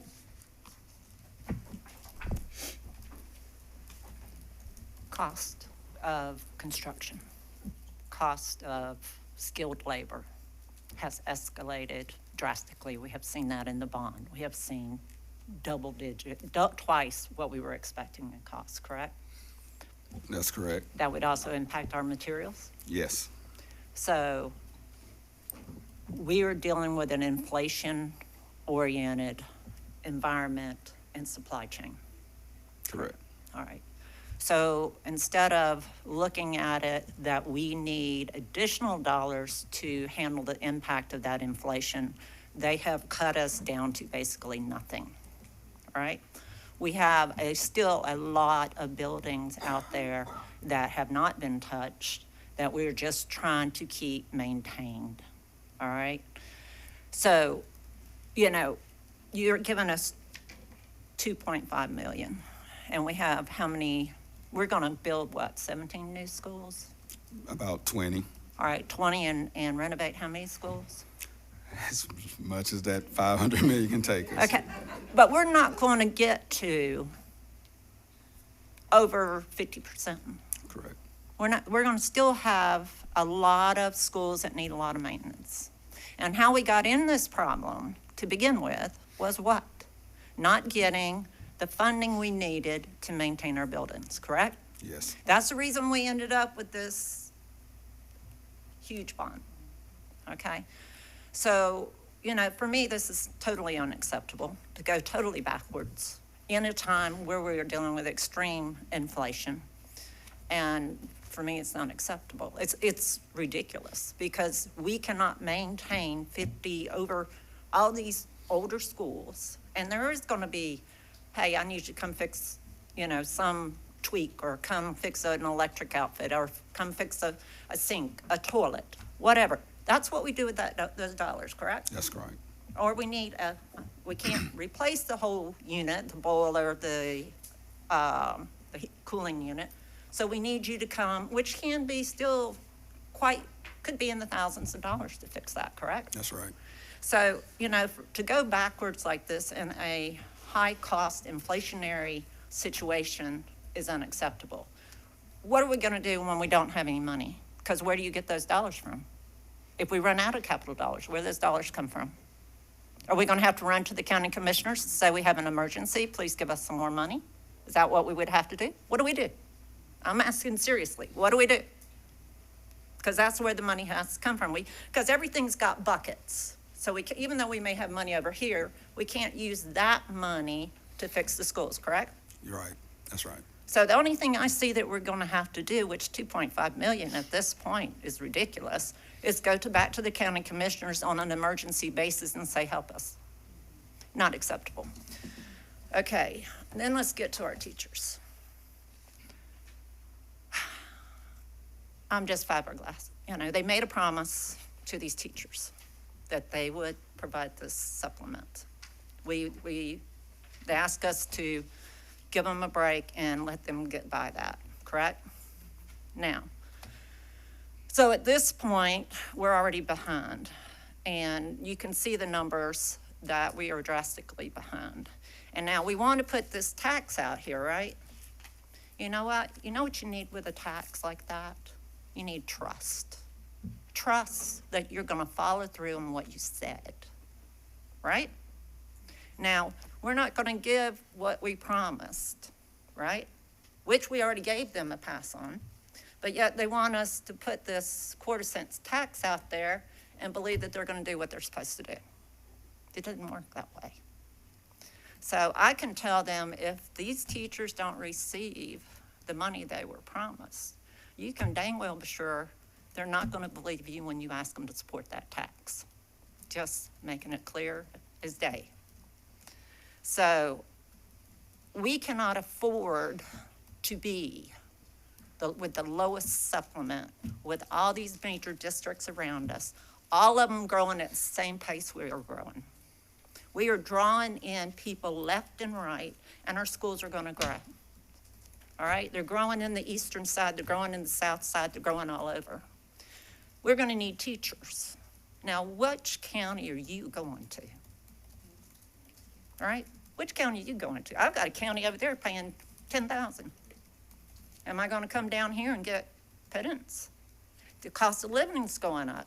These teachers are struggling to have a roof over their head, food on their table, and the expenses. I know, I look at Zillow, I've got 2 teenagers at home. Well, not 2, I've got 2 young men that just recently, got their first big boy job. I'm on Zillow watching these houses, okay? It is outrageous. And the other thing that's outrageous, because I go down and look at the tax property on what the tax was on this little house for, it might have been $800. Do you know what that has gone to? 1,500, okay? So they got a huge tax increase and over, in my opinion, over-evaluating the cost, the value of these houses, okay? Where it used to be your tax evaluation was lower than what the cost was, you know, like back in my day, they say my house was worth 250, my tax evaluation usually said 150, right? Honey, it's flipped. If it says that the cost of the house is 250, the evaluation can be 300. So they brought in a lot of property income at that time. But yet, what happened to, you know, that's what that money's for. That's how we survive as property, right? So I have a real hard time with this. I know it's not in, you know, signed and a done deal, but this is clearly where they're going. So I'm sure people aren't going to be happy with me, but in my opinion, this is totally not acceptable. Thank you, Chrissy, and then Betty. Thank you. I just wanted to sort of echo what my peers up here are saying. I've really gone back and forth past couple of days thinking about this resolution to try to add this sales tax to the ballot and really thinking, is this something that would be helpful? Would it not? I am not for increasing taxes in general. You know, any of us who own homes, oh my goodness, those have gone through the roof, as Ms. Wellborn was just saying. And, you know, everybody who owns a home in Guilford County, over 50% of your property taxes are coming to the schools. We've already had big increases. Those of you who rent, you know, that's showing up in your rent. Rent costs are out of the world. I fully support paying teachers more, paying support staff more. It's embarrassing to look at some of these charts and these numbers and see where Guilford County is in comparison to other counties around us, whether larger or smaller. It's just, it's not acceptable. It's not okay. I will probably vote for the resolution for the tax, just simply because that puts it in the constituents' hands to make a decision as to whether they want to vote for that or not.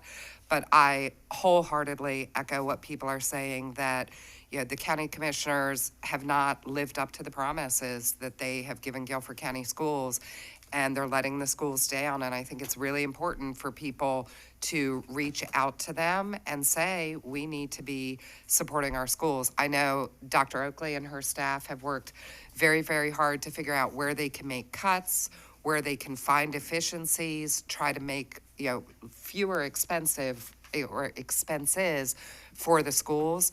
But there still ultimately is a certain amount of money that we need, and at this moment, we're not seeing it from what's been presented. So that's all I wanted to say. Thank you. Thank you. Betty, and then Michael. Thank you. I know this is only the county manager's recommendation, but what I want everyone to know that's already been stated is we have said several times how we want the highest end teachers that we can get, the most qualified. We want to retain them. There's no way we can retain them without paying them. We also talk about safety and how much we need to make sure our staff is secured, make sure our students are. So how can we do that without the scanners? How can we do that without the radios? That's a part of safety. You know, and I know, that the high dosage tutoring works. The Learning Hub works. If we want our kids to accelerate, we have to keep the high dosage tutoring. We have to keep the Learning Hub. And more time in the classroom means that the students will elevate. So restarted school, it's a plus. It's not a negative, it's a plus, because the kids are getting more education. So when we go back and look at the budget recommendation, I am hoping that the county commissioner will think highly about what we need and what they can give. Also, we talk about the businesses that come into our city. We have high-end businesses coming in now. If those high-end business coming in, they're gonna want their kids to go to great schools. And all our schools are great, but we have a lot of repairs to do at those schools. So that's what I have. Thank you. Thank you. Michael?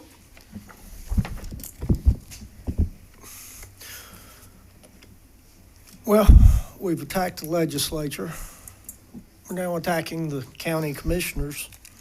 But the reality is, we just need kids to come into our schools. So yes, we have a funding issue within the county commissioners, and they've made promises. And I find it interesting, our legislature is Republican-led, our county commissioners are Democrat-led. So the reality is, we need to take the party out of it and fund our schools.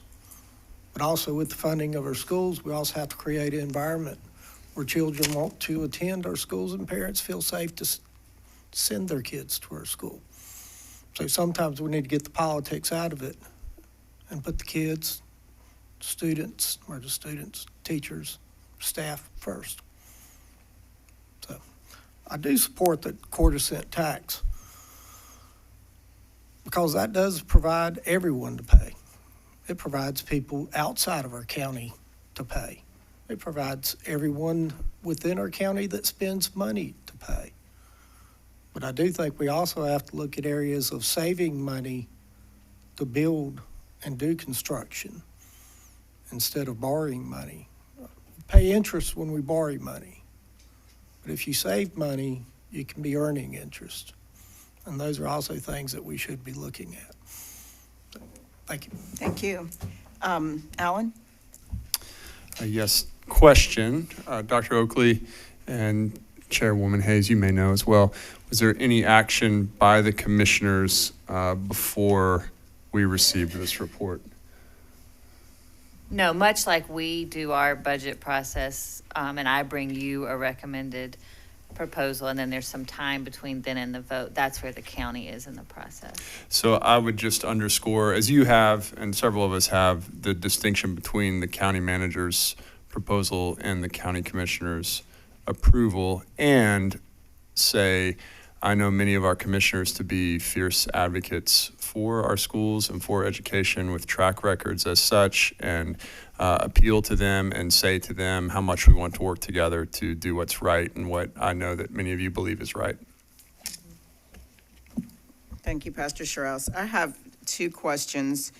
One is, and I was on page 200 of the county budget, and I couldn't find the slide I was looking for, but can you go back to slide 3?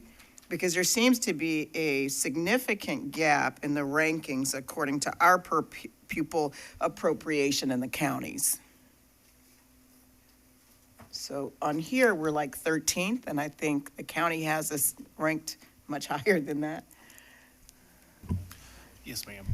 So in the evaluation of the budget book, all 200 plus pages, there's a lot of detail, but as you can see in the calculation or the report that provided on the screen, that's per pupil appropriation. So that is the funding that DPI puts out that the county provided us as in revenue.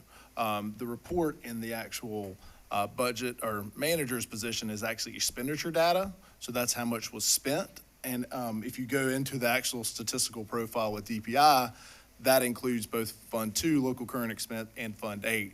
And as we may recall, Fund 8 includes grants and not necessarily county appropriations. So there's a difference between how much they're actually giving versus how much we're actually spending, which is the expenditure data, which it's a little misleading on what the county's actually provided. Yeah, I think that's miscategorized. Yes, ma'am. Probably need to talk to them about that because that just plays into all of this. It looks like, you know, we're doing better. The other thing is that 47% of the budget, it says here, is on education. Can you break that down too? Because it looks like Guilford County Schools is getting like almost 50% of the county's budget. So there's multifaceted pieces, and on that budget book you were mentioning, I happen to have it up, but page 179, one of the things that are included within it is school debt repayment, which is a large portion that is a county expense. However, the money's not actually truly going to the actual school system to appropriate. That's obviously for debt that was in previous years or potentially on the bond. Mm-hmm. And I think a good understanding of that, because it is complicated, is about $100 million of that is debt that we don't ever see. And then it also includes GTCC.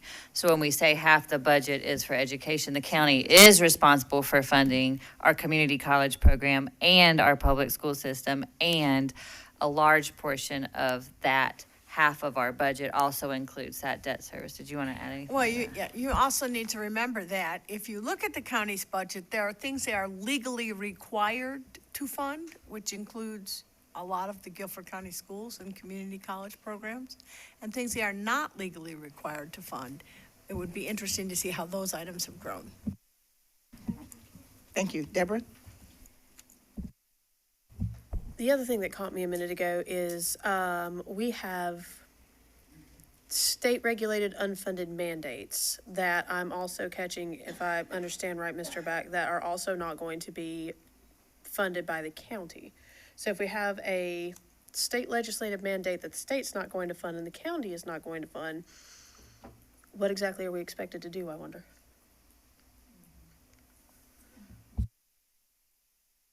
Diane? I just also want to remind folks, I was at the state School Board Association meeting, and we got a report from the North Carolina Lottery. And of course, they have this huge number that they say is going towards school construction. And so when I challenged the gentleman who was making a presentation on the fact that here in Guilford County, that $4.7 million for the last 15 years has been going to pay debt service. So it's not going for new construction if that's how they word it. So I think, at least I have asked a number of times for them to actually tell us if we've been paying debt service for X number of years, and I think now it's like 15, how much do we still owe? And I've been told, well, we don't exactly know how to calculate that. Well, okay, if you're paying almost $5 million every year on debt service, our debt should, I would think, unless I'm just too slow to understand, should be going down. Or I would just like to know what has been the cumulative amount have we paid, and how much do we still owe, and are you in fact using that against us and not giving us other monies that then would help us, not to, since we can't use bond money for, some of the repairs. So, as you have that book there and you're talking about there are all these little nuances and, details. Come on, let's just be honest and tell the truth about where the money is and where the money's going and why we can't get a fair share. All right, Michael? I did attend the county commissioners meeting when they did their presentation. And on one of my slides I'm looking at, it shows that the per pupil allocation was $4,035. How far does that even move us up the scale there? Well, that's what we were trying to clarify, I think, is what was in the presentation. Even if you use their standards, does it really move us up the scale? Yeah, that's expenditure versus appropriation. We're just trying to make sure everybody got it. But to your point, what I'm saying is, yeah, we would be in even a using much, their standards, yeah. it really doesn't move the meter. So. Right. All right, well, thank you. We are now at committee reports, and we have one from the Policy Committee. I'll turn to Board Member Diane Bellamy Small. Thank you, Mr. Beck and Dr. Monk and everyone, Dr. Oakley. Thank you, Madam Chair. Tonight, we are considering 12 policy items that were reviewed by the Policy Committee and were published for public comment in March and April. 2 comments were received on items C, D, and F, and they are attached to those items. Members of the public who would like to view the policy revisions may do so on tonight's board meeting agenda, which can be accessed at www.gcsnc.com under Board of Education. So you want me to go ahead through these items? All right. What I'd like to do, since we have 13 of them, I know that Board Member Pratt has asked that we pull H, which is the Policy 2310, public participation at board meetings, but I haven't heard of any others. So if board members, if there's a policy that you're not going to support or want to have a conversation about, if we can pull that, then we can maybe do a slate of these instead of Madam doing Chair. 13 motions. Madam Chair, did you want to do the resolution before we got to this? No, I'd rather pass it, and then we'll just do it after that. She was doing the policy committee report, and then before we get to the action items, or while we're getting to the action items.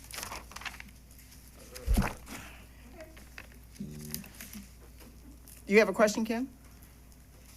Yeah, what she's asking is I skipped over the actual report. 'Cause Okay. I was trying to. We can go back and ahead you can move give the us on. report. Okay. And we'll go back and do that and just be thinking if there's, so that we can get a chunk of these done and then spend the time on the ones that people have questions about. I apologize. That's okay. At our May 8th meeting, the policy committee voted to send 4 policy recommendations out for 30-day public comment period from May the 21st through June the 20th. The policy revisions are related to legal updates. Policy 2127, board member technology use has been revised to clarify that individual members do not speak on behalf of the board using personal social media accounts. Policy 3420, student promotion and accountability, has been updated to reflect opportunities for students to earn course credits while studying abroad. The revisions of policy 3060, graduation requirements, complies with new state law requiring all school systems to follow the North Carolina course requirements for a high school diploma and to inform students about the option to graduate early. Finally, we recommend that revisions of policy 4270/6145, concussion awareness and safety, to incorporate updated legal and state Board of Education requirements. As a reminder, you can view the revisions in detail in the attachments to the policy committee report in the board agenda, and they will be featured on the GCS website and social media channels after this meeting. These policy recommendations will come back to the board for discussion at our June meeting after the public has a chance to give input. Okay. Now we ready to go to the action items? Yes, so one, would like to see if anybody has any questions or concerns or is not going to support the policies A through F. Okay, I'll make a motion that policies A through F be adopted. Is there a second? Second. All those in favor say aye. Aye. Any opposed? All right, those passed. Now we are at policy G and I through M.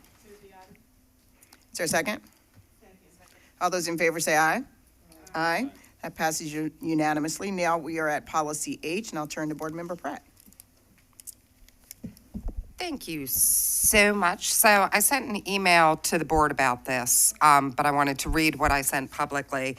The policy as written, I liked what was in it, but there are 2 things that I am interested in adding to this policy that I wanted to bring up for discussion. The first one is if there is additional time during public comments, i.e. fewer than 10 people have signed up to speak and we haven't reached our 30-minute public comment period, an open call for comments from the audience could be made. I know that some of the local municipalities do this, and I believe this would give additional community members the opportunity to have their voices heard. And of course, anyone who would be selected to speak from the audience should be held to the same guidelines and 3-minute limit as any pre-registered speakers. That's the first thing. The second thing, and I've heard this just from a lot of community members, which is why I wanted to bring it up, that the list of people who've signed up to speak should be made public, along with the time their request was received and the mode through which it was received, whether by email or by phone.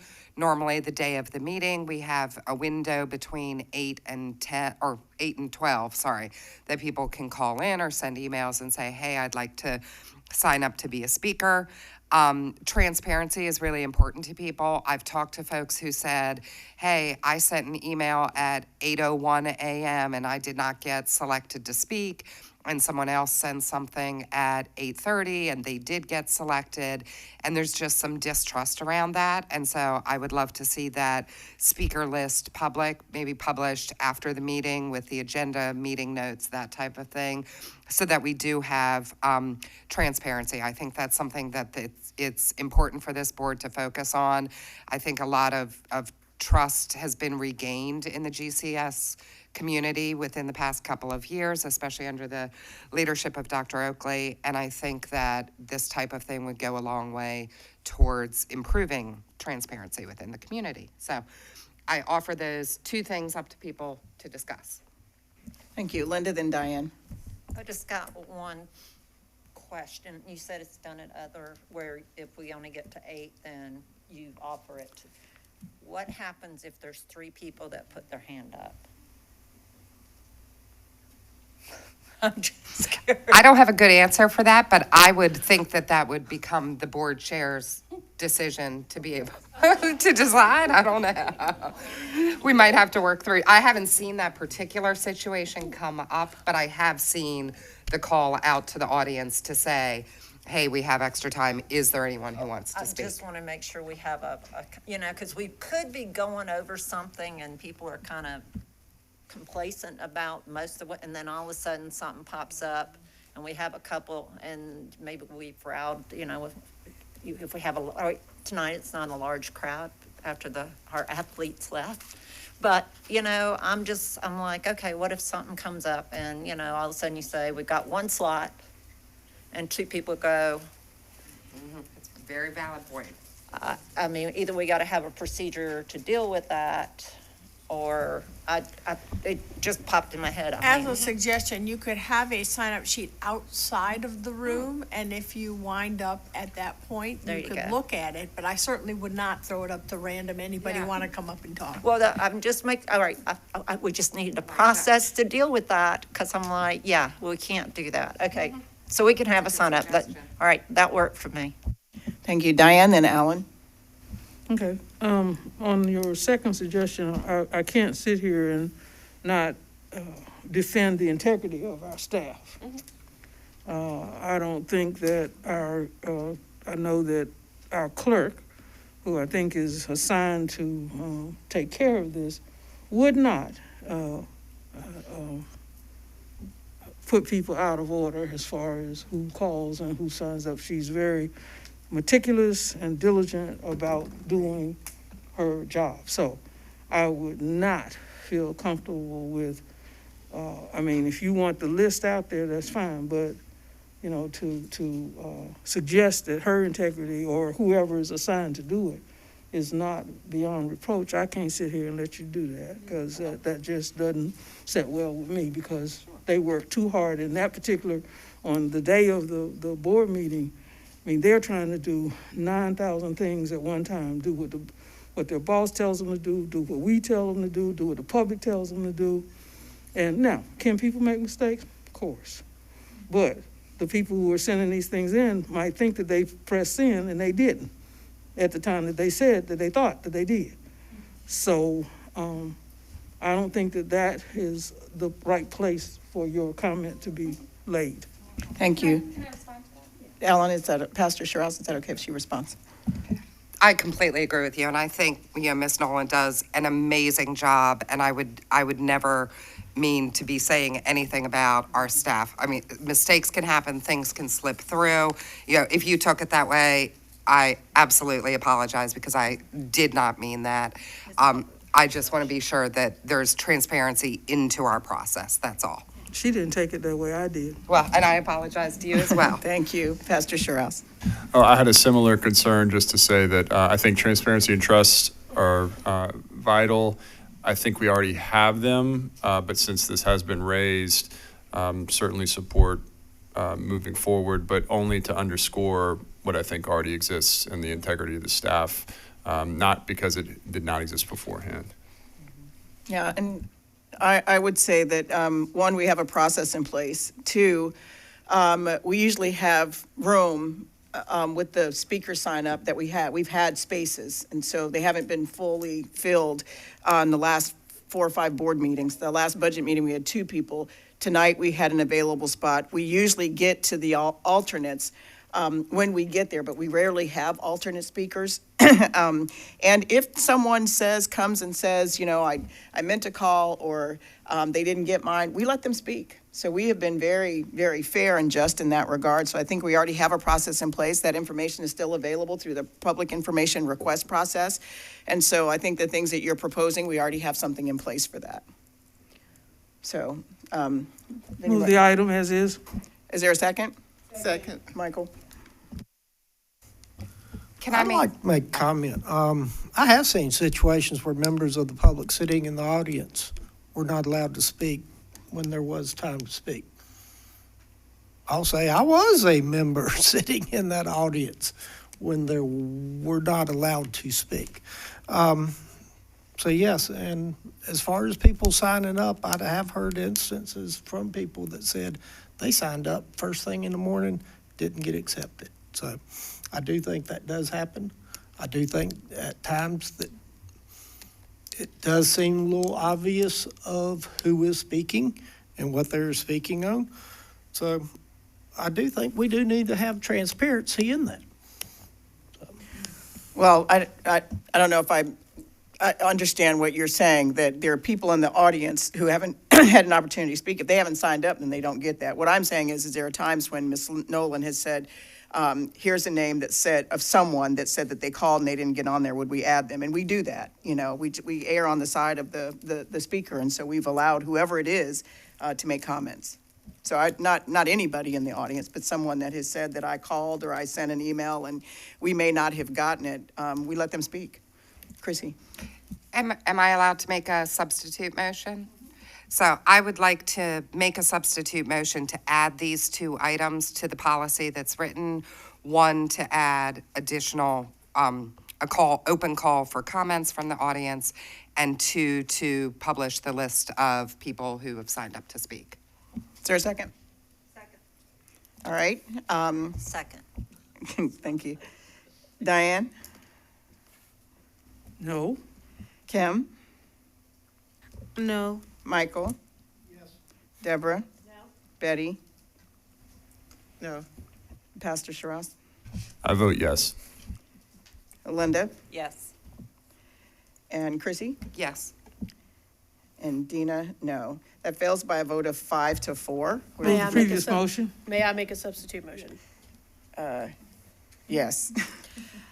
I move that the item be recalled to the policy committee for consideration of these recommendations. Okay, is there a second? Second. Okay. Deborah? Yes. Betty? Yes. Pastor Shiraz? Yes. Linda? Yes. Chrissy? Yes. Diane? No. Kim? No. Michael? Yes. And Dina, no. That passes by a vote of 6 to 3. All right. So that will go back to the policy committee. We are now at board member comments, and I will start with Ms. Jenkins. I'm sorry. Pastor Shiraz, we did pass the resolution item A on the policy. Can you read that resolution requesting that the Guilford County Board of Commissioners place the quarter-cent sales tax referendum on the ballot? Yes, and a reminder for the record, if I may, that we requested this resolution be drafted before receiving the county manager's report. This is intended in addition to our proposal, not as a substitution for any bit of it. With that said, resolution requesting referendum permitting a 0.25%, a fraction of a penny, sales and use tax to increase wages for educators and frontline workers. Whereas the Guilford County Board of Education and the Guilford County Board of Commissioners have worked together to provide the citizens of Guilford County with a public education system that provides every child with excellent educational opportunities and maximizes the resources available in our county so that our students, educators, and staff supporting the educational program can thrive and achieve. And the boards want to access every resource to reach their mutual goals. And whereas the boards believe that our educators and frontline workers are essential for improving the lives of our students and deserve to be compensated commensurate with similar complex urban systems in North Carolina. And whereas currently Guilford County's educators are paid less than educators in other complex urban districts in North Carolina and have fallen further behind in recent years, and in order to fund the educator compensation the boards believe our educators deserve without supplanting funds directed toward other needs, additional sources of revenue are required. And whereas the boards believe that a referendum to consider an additional sales and use tax of 0.25%, the equivalent of a fraction of a penny, consistent with North Carolina Statute 105-537, would facilitate giving the voters of Guilford County the opportunity to show their commitment to the educators of Guilford County, while also providing new resources to the county. And whereas GCS commits to dedicate revenues from the 2024 referendum assessment to increasing the compensation of educators, and whereas the Guilford County Board of Education requests that the commissioners add to the November 2024 ballot a referendum to authorize the levy of an additional sales and use tax in the amount of 0.25% or a fraction of a penny, consistent with the requirements of North Carolina General Statute 105-37. And whereas the Guilford County Board of Education understands that the commissioners will commit to use the additional revenues generated solely for the increase of compensation of educators and will not supplant funds provided for other purposes.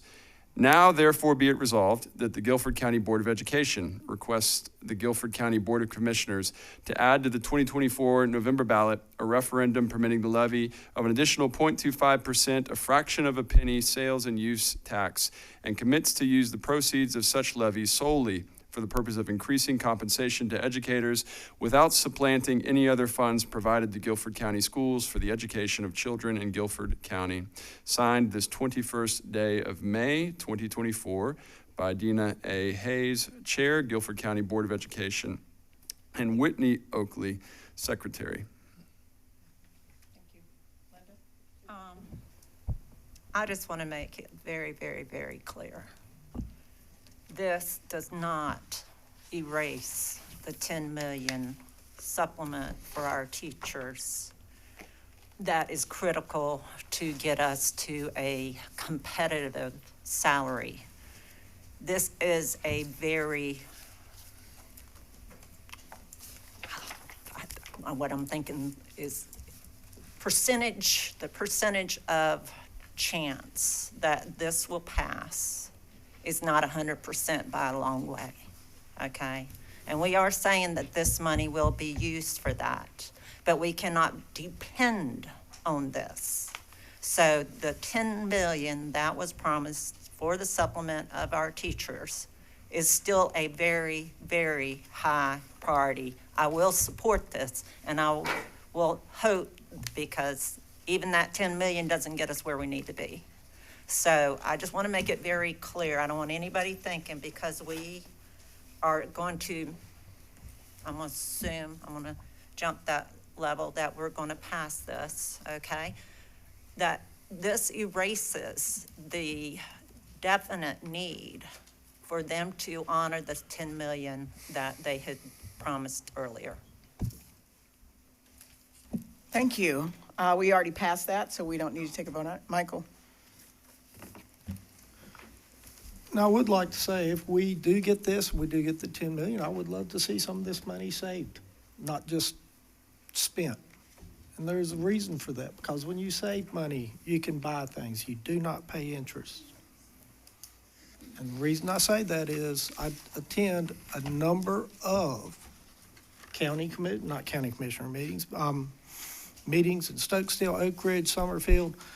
Stokesdale, the one thing you see in their town council meetings is they go over their budgets and they go over the money and the interest that they are earning on their budgets.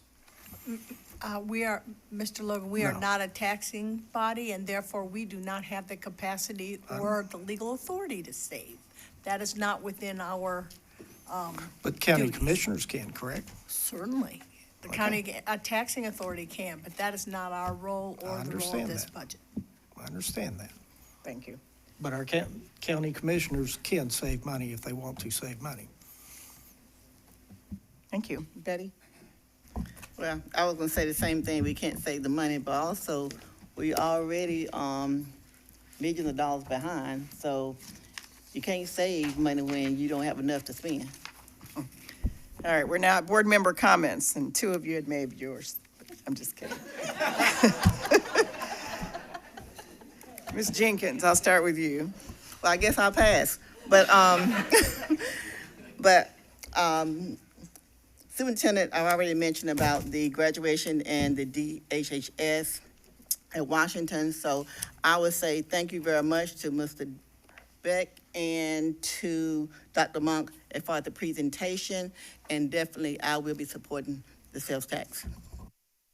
Thank you. Deborah? Well, y'all, graduation season's coming up. 5,400 plus graduates coming our way. I gotta tell you guys, this is it's one of my favorite times of year because even if it is just for the 30 seconds that they walk across the stage, we get to hear their name, I get to shake their hands. It's an entirely uplifting thing to see all of our students so happy, all of our families so enthusiastic, and see all the work finally result in that magic piece of paper that everybody thinks suddenly makes us all adults. I don't know about y'all. I'm not giving my age up here, but I'm still not really an adult. That's okay. That said, the next thing that's coming before graduation is exam time. I'm hearing a lot from parents right now about exam schedules, into grades, into course tests, all these things, and I would just simply like to ask everyone for a little bit of patience, because the honest truth is we're all tired. As a parent, I'm exhausted. I'm ready for summer break. I can't imagine where the teachers have to be, especially as we sit up here and discuss the future of their pay, the future of their work with this county, as though it's just an asset to be traded. And I would like to one more time say thank you to our teachers, especially the ones that stick with us, looking at these numbers going, well, what could be better? Everything could be better right now. And look at all these other counties that are paying better. So for the ones of you who are still here, and especially the ones that communicate with us on the board on a regular basis, thank you, thank you, thank you for staying. And y'all, our kids are tired. You know, I mean, mine are just elementary and middle school. We're not even to the high school exam season yet, thank God, but it's coming at me. But even my 7-year-old, at the end of the day, just conks out. So everybody, a little bit of grace.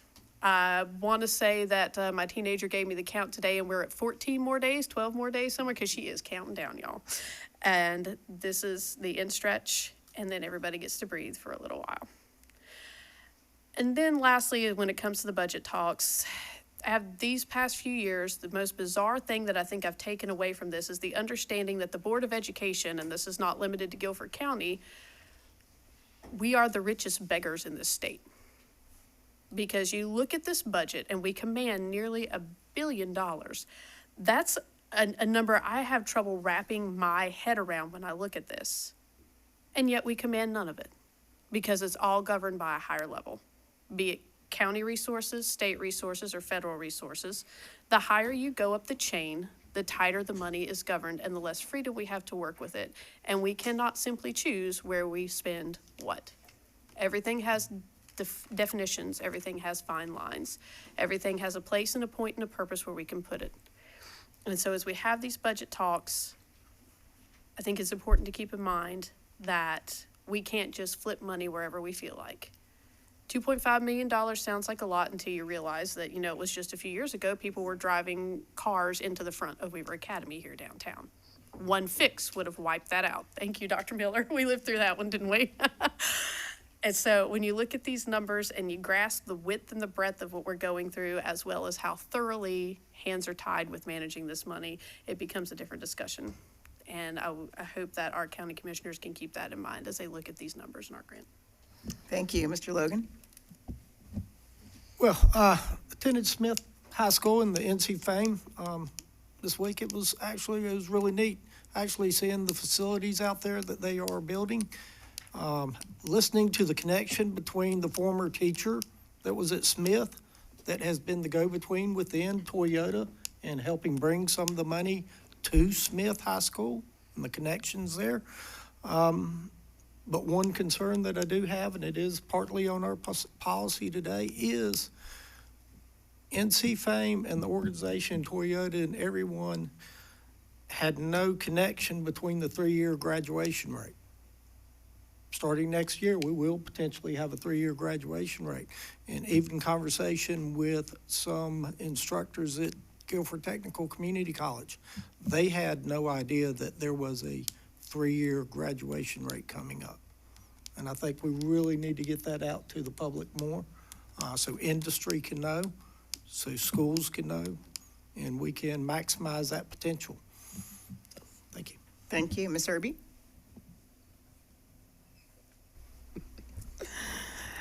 Oh, wow. I was very fortunate that I was able to participate at Western Guilford High's teacher appreciation, and I recruited my husband, who is a grill master, to come out and do hamburgers and hot dogs. And I'm working on him to participate a little bit more. He is retired, so I just want to let y'all know, that what he's good at is what he's good at, right? And I really appreciated Mr. Irby, participating, and the staff was very happy that they had some good food that day. I do appreciate everyone here, and I wish I could do more to show appreciation to all of you. I appreciate your talent. I appreciate robust conversations, and just everything that you bring to the table. My colleagues on the board, even though we're going through a rough period of time, even on the board, in relationships, I think that we're going to get through that. We're such a good school district. I have to brag about us everywhere I go, in comparison to two other school districts that deal with a lot more. We are transparent. So many of my other colleagues do not get half the information that our superintendents are able to share and that the staff brings to us. So you guys, we're doing a great job at transparency in that regard. My son graduated from New York Conservatory for Dramatic Arts on Sunday, and has chosen to live in New York City. And he's the youngest. He graduated from Penn Griffin School for the Arts. Thank you so much, board members, for passing that name change for that lobby. I am definitely a Penn Griffin hawk, and I love that school. Just doing great work with us students and having those opportunities to be in the arts, and for him to be able to express himself. You definitely brought that out for him to pursue the dramatic arts as a profession. So you probably will have a star on Broadway, hailing from Guilford County. That's what we're hoping for. So thank you so much. Congratulations and thank you. Ms. Bellamy Small?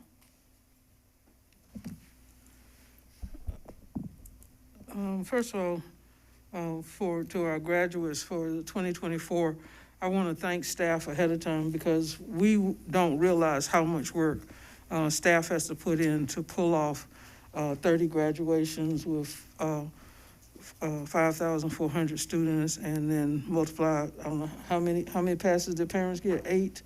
Okay, multiply that times that, trying to keep people safe, keep people behaving, because parents want to come up there in the middle of the program and start taking pictures, and they have to be told, you got to go back and sit down, and, so we want to thank them for all the hard work that they are going to be doing for the next 2 weeks.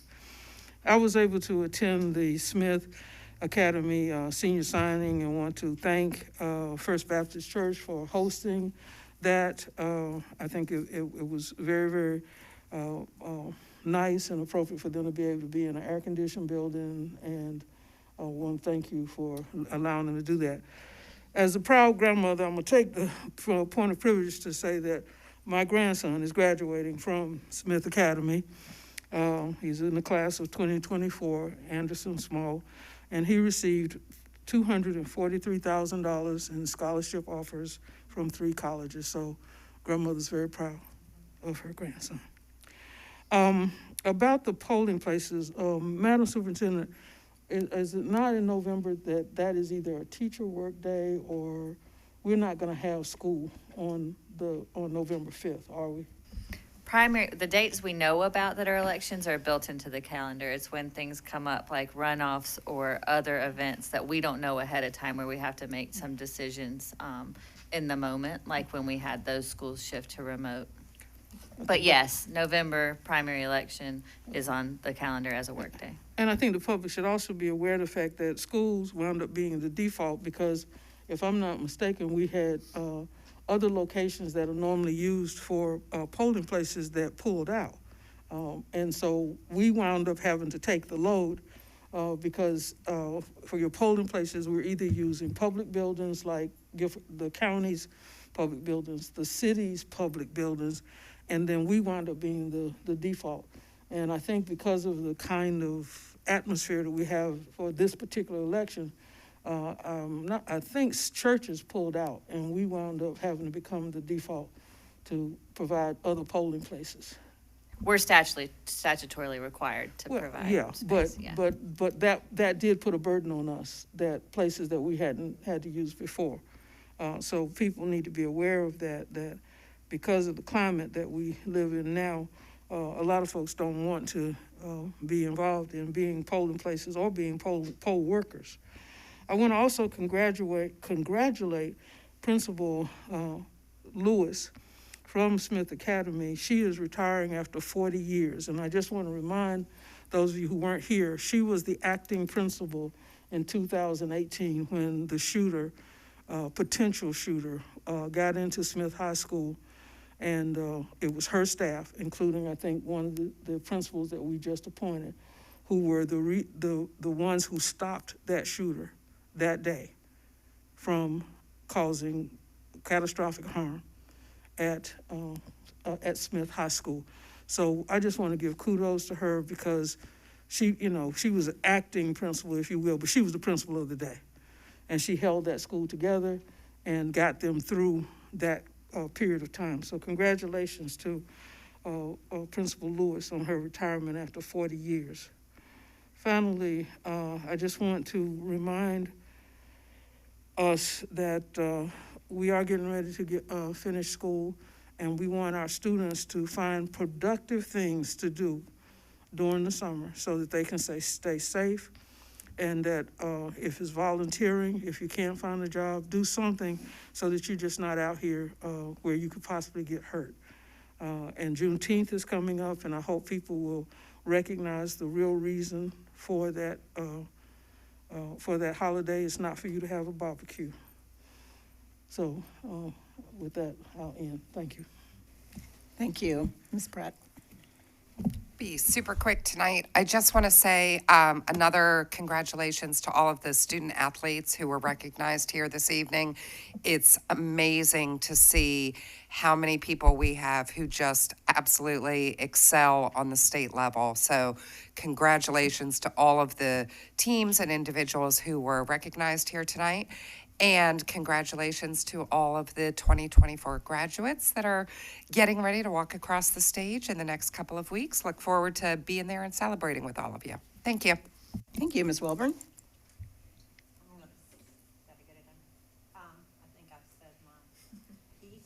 Thank you. I've said my piece tonight. I know we're living in a challenging time economically right now. Everyone's feeling it.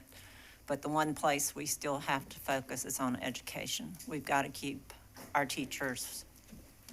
Education's the core.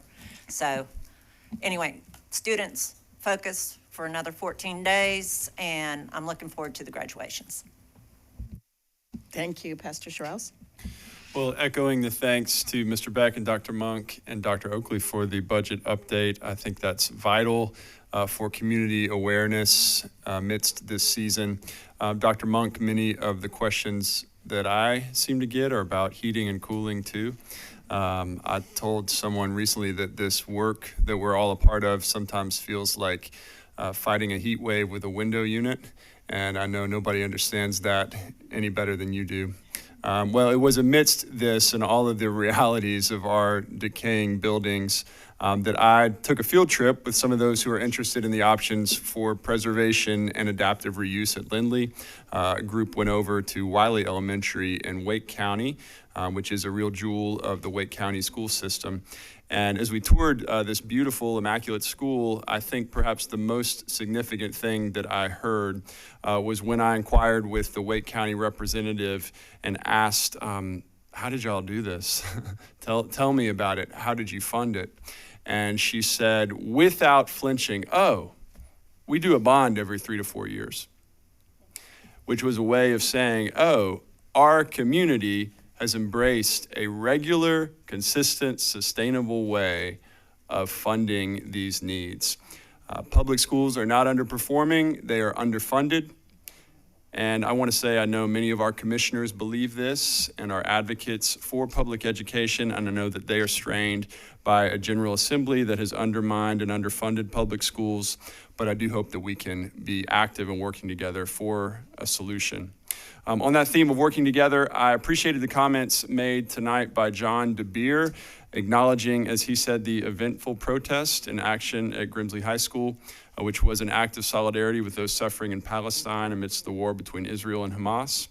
Amidst the concerns that were expressed over this action when it was proposed and led by students, we received what I found to be some incredibly inflammatory remarks, which even equated these students to terrorist sympathizers, when in fact, what happened, but that they were thoughtful, they were motivated by compassion, they worked carefully with others, they expressed their opinions and convictions in compelling ways as it is their right to do. And it seems to me that we need to remember how this happens, rather than do what is so often the case of viewing students or schools or public education in general with suspicion and with disdain, and that we should continue making decisions that expect the best, the very best of our students.